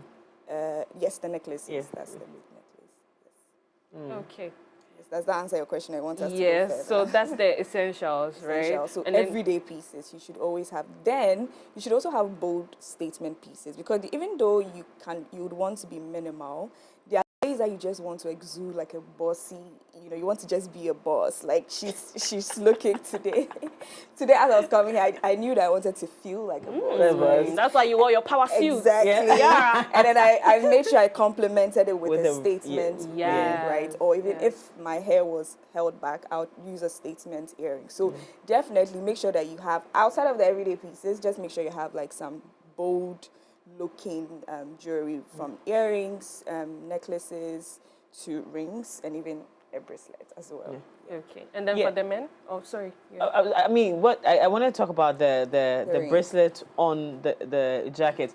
I recently noticed that people are doing that a lot. right? Is that a thing? I think that It's becoming. fashion is not, we can't put rules. I mean, I know that there are rules to the game and all of that, but honestly, every day and then what people have decided that they want to do. And I think that's one of the most important things to have is to have confidence. Because if you do it, and she's going to sit here, what would you say? What will you say? What can you say? Is it not nice? You have to go with it. Now it becomes a new trend. So then I see it and I see that, that's nice. I want I have to do ideas something. now. Now I go home and then I also do replicate it. So I think that confidence is like... I absolutely agree. Yeah. Funny enough, I wasn't very intentional about it. My wrist is really small, but I still wanted to have a statement piece. And so I just decided, and when I put it on, it looked really nice. I was like, okay, let's go with it. Yeah. You guys going to ask about the men? The men, essential. Yes, so for men are not, like, a lot of men wear jewelry, but they're not they don't like to over accessorize like women would. And they don't have so many categories. So they have necklaces, just a few wear earrings, especially in our culture. Others wear bracelets, and a lot of men are wearing rings now. And so for them, definitely the minimal bracelets that they can wear every day. Men don't put so much thoughts in their look every single day. So everyday pieces, you should definitely have a simple bracelet or necklace that you can sleep with. Make sure that it's of good quality from IMSA. That you can sleep with, you can take your bath in it, and it won't fade, and it will still look good every single day. And for those who like earrings, your people. Yeah. For your people to I know they wear very small looking earrings, so definitely you should have those ones as well. Yeah. Right. Mine is, if you want to do it, then just do it. Wear the bold one. Let's see it. Honestly, I've not seen a man in a very bold statement. So the kind of earrings they wear, the studs. Yeah, the small, studs, but there's some that are bigger than the usual. Yes. Like the stones are a little more protruding. I like those ones. If you enter so when you go for like fashion shows and stuff, and the guys are like really going all out, you see that, the bold that you're looking for, you find it there. I do. I really do. I hope the men are listening. Listen. But before you go, you mentioned simple necklaces and bracelets that once you can bath with it, how do we know that this one that I'm buying, my God, it will not fade? Because if I'm It's not going going to shame me. Ow! It's not going to shame Ow! you. Because Wear if it I'm for using 2 to days. bath. On top of it, it will make your fingers dark. Yeah, you know, there are all of That's those right. ones. Honestly, I can only speak for my brand. Please speak for your brand. 100%. Because for me, quality is extremely important. And irrespective of the fact that it's probably maybe not so expensive, you should still opt for jewelry that you can keep and then use for a very long time. And so that's why we make sure that we offer good pieces that are of good quality, stainless steel, silver sterling, and they do not fade. We believe in it so much so that we even tell our customers that if you come to us, you buy jewelry, and you experience any form of fading, feel free to bring it back, because that's what we have promised, and we seek to make sure that we give you that. So if you are buying jewelry, just make sure that you trust the brand, and then you've tested, you've tasted, you've seen that it's of good quality, and then you can keep wearing it. Okay, and then where do we find you? Because if we want to find these non-fade and how do we find you? Okay, so I mean, we started as an e-commerce brand, and so that's how you experienced that in the beginning. So you can find us on our website, www.shopemisa.com. Also, we have a physical space by God's grace. This year we had our own space, which is located in, thank you so much, it's located in North Legon, the Dons and Barnes Plaza in North Legon. So I don't know if I can leave a phone number if you're facing any challenge. 055-748-0374. And on Instagram and all that? Yeah, Emisa_jewelry. So Emisa is AMISSAH. Okay. Emisa_jewelry. All right. Yes, and so since my ring conversation is coming through, at least I'm a happy woman this morning. You're going to be seeing new sets of rings on this set, and by Mita. Thank you in advance. But She didn't say she's dashing you. I hope you know that. I hope she knows that I'm not coming to buy it. I got you. You got Hey! I'm sorry, the way you have promised, I hope that you know that it is for the two of us. For the two of you, don't worry, I got you. But this has been a great conversation for someone who loves jewelries. I don't even know at what point in my life I started wearing them, but I just know that I love them. And so I know the pieces to now get, the everyday ones. And then, and my mother gave me tip B. Sometimes she's like, what in all you're getting in this life, get a slim gold chain. Yes. Original gold. Gold and casa. Slim one. She said it doesn't have to be big, it doesn't have a Very slim simple, one. I said, plain. give me your own now. She's like, no, that's Well, one of for your yours. ownings. Yeah. For you to own one. And so that's my add-on. Yeah. Once you get to that place where you can afford, just get you one small gold chain without pendant, Abby? Yeah, and that also can help.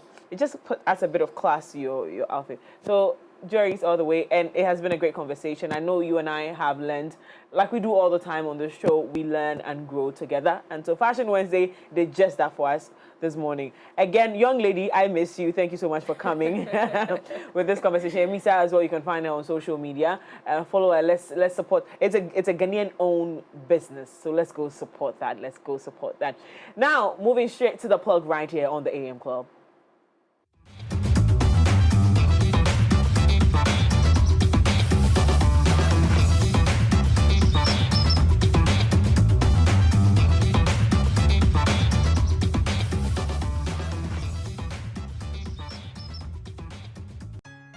Hey, so mommy, who is going to do my wade jollof? Oh, Kwame. You know our secret, right? Yeah. Yes, me. I've got it. Now add your Chino jollof mix. The perfect blend of tomatoes, pepper, and fine herbs and spices to ensure a consistent taste every time. And there you have it, your original Ghana jollof. Jollof so good. Jollof so good. Tasty near.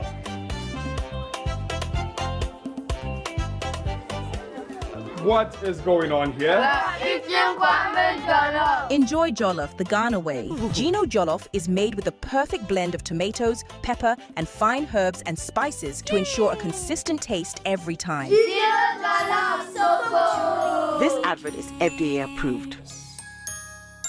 Once upon a time, in the heart of Accra, a man in his fancy car sought directions. But oh, the Ghanaian way. Hello, bro. Good afternoon. Good afternoon. Can you please show me where the Presby Church is? Oh, sure. Go straight. 10 left at the big mango tree with the broken branches with most of the mangoes falling. Right after that tree, there is a water cellar. If you reach, ask there. Anybody will show you. When the Black Stars stick to the field, every Ghanaian becomes a coach. Why Fatika want to be dribble? The coach must go. The sacred cue for our beloved Gobe. As we wait patiently, rehearsing the perfect vibe. Have you acted? Mami Gobe Nubi, the Kokono. One Garino. These, my dear ones, are some few moments that makes our Ghana truly special. And as we share these stories, let us also remember a plate of lily rice, connecting our hearts through the flavors of our culture. Lily rice, ye nimno free tete. This advert is FDA approved.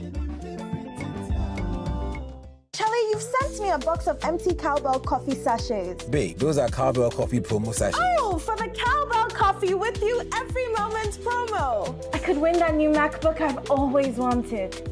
Or win Netflix subscriptions. Or that vacation you've been waiting for. Just submit 10 of these sachets to reveal a unique code printed on the inside. Dial to input your unique code. Or you can scan the QR code, which takes you to a microsite where you can input your 10 unique codes from the sachet. Your phone number is your entry, which makes you stand a chance of winning so many prizes. Wait, want to know my fave? Brand new Suzuki Jimny SUV. Check out the website for more info. This advert is FDA approved. This promo is regulated by the NLA on the Caritas Lottery platform. Hey, so mommy, who is going to do my wade jollof? Oh, Kwame. You know our secret, right? Yeah. Efia. Yes, me. I've got it. Now add your Chino Jollof mix. The perfect blend of tomatoes, pepper, and fine herbs and spices to ensure a consistent taste every time. And there you have it, your original Ghana Jollof. Jollof so good. Jollof so good. Tasty nie.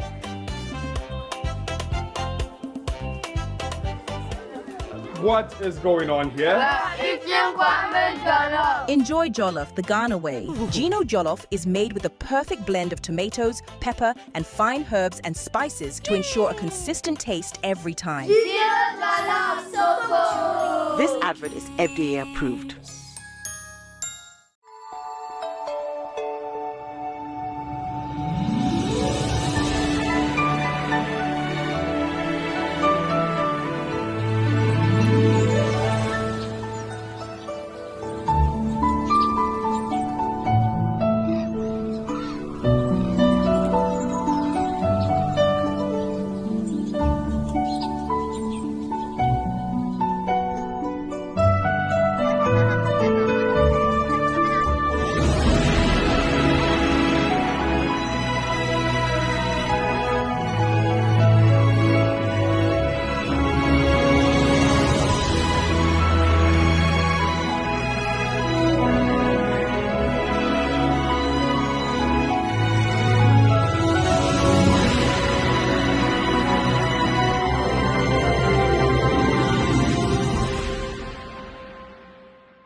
This one, I know it.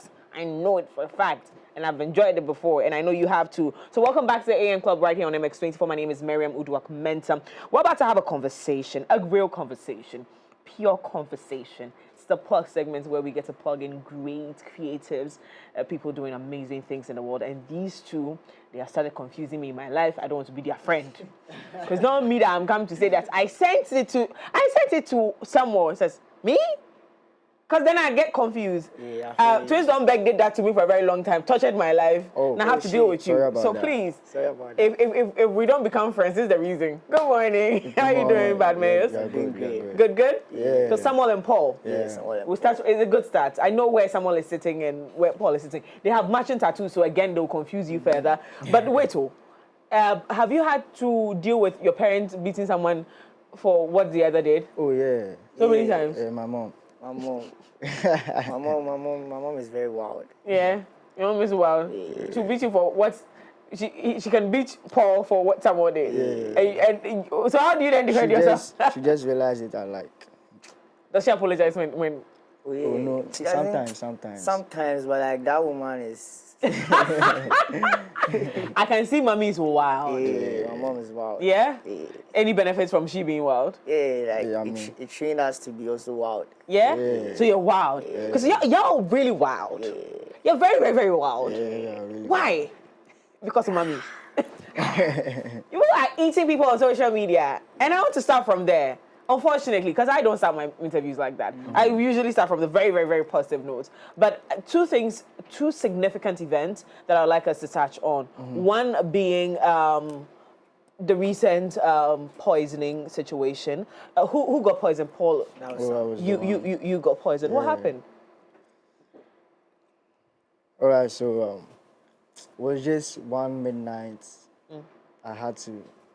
He was so hungry. I was hungry, so I had to go to the fridge and get some food in there. So like when I took the food, like the next morning, my dad was like, he's gonna come pick me up. When he came, I wasn't feeling okay. I was just feeling dizzy and all. So I started vomiting. From there, I don't remember anything that happened. I just passed out. And I was at the hospital, so I woke up.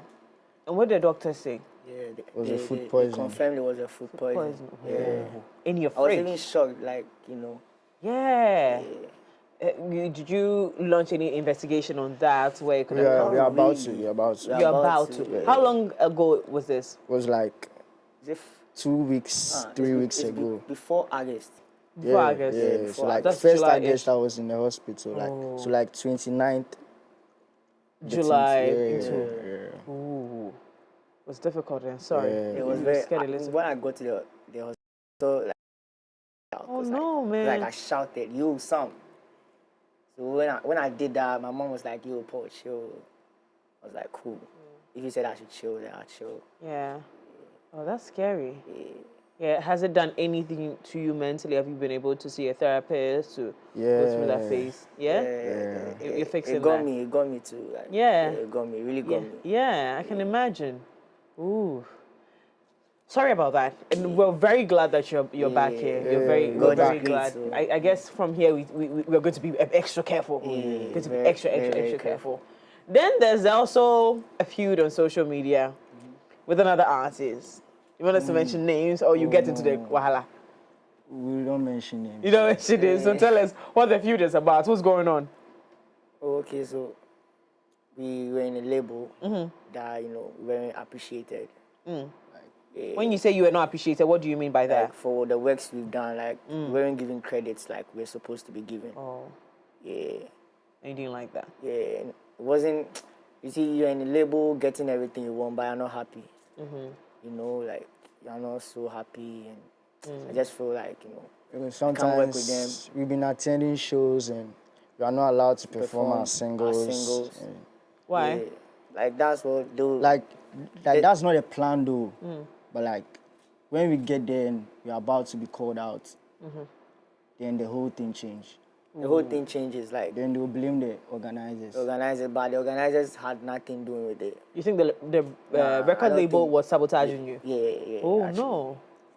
That's interesting. So have you left the record label now? Yeah, right now we are like independent.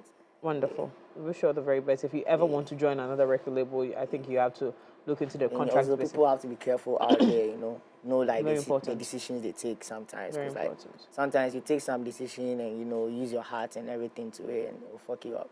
Yeah. It'll fuck you Not, up not, so not, much. not the F word this morning, Not the but F cool. word, We understand where the passion is coming Yeah, from, so my audience, pardon you. Pardon me. You had a song featuring Aloj. Yeah. Is it Aloji or Aloji? Aloji. What's the relationship with you and Aloji now? We did. We did. You day to day. You produce songs together now. You day to day. Oh no, but like you be friends or you don't be friends? Artists comes together. It's music. Artists comes together. So you don't get any beef, no issue day. Oh, for one side, we don't get beef. You don't get beef. But maybe for inside, maybe be beef give them. So make we just left hand for them. Yeah, make we just left hand. Back into your career as musicians. How long have you been doing music? For like the past 7 years now. Professionally for 7 years. Twins doing music together. You both have the same passion. I don't have twins. I don't have twins in my family. When we started, we used to write on like this table. We fill it up with lyrics. So both of you sit down and be writing on the table? Yeah, like we'll be we used to tell ourselves stories too. We used to draw, like tell ourselves stories. So it has been art since like the start. Yeah. So, that's so like, cute. Yeah. I want to have twins in my house drawing all over my house. Boys. You have boys. No boys. Girls, please. No boys. Girls, please. I have you two already. I need girls to come and compliment you. Interesting. So you started, so art has always been in the blood. Like you've always known that you're going to do something in the creative aspect. And then you started doing music. Run me through your journey as musicians. Who writes and who sings? And who raps?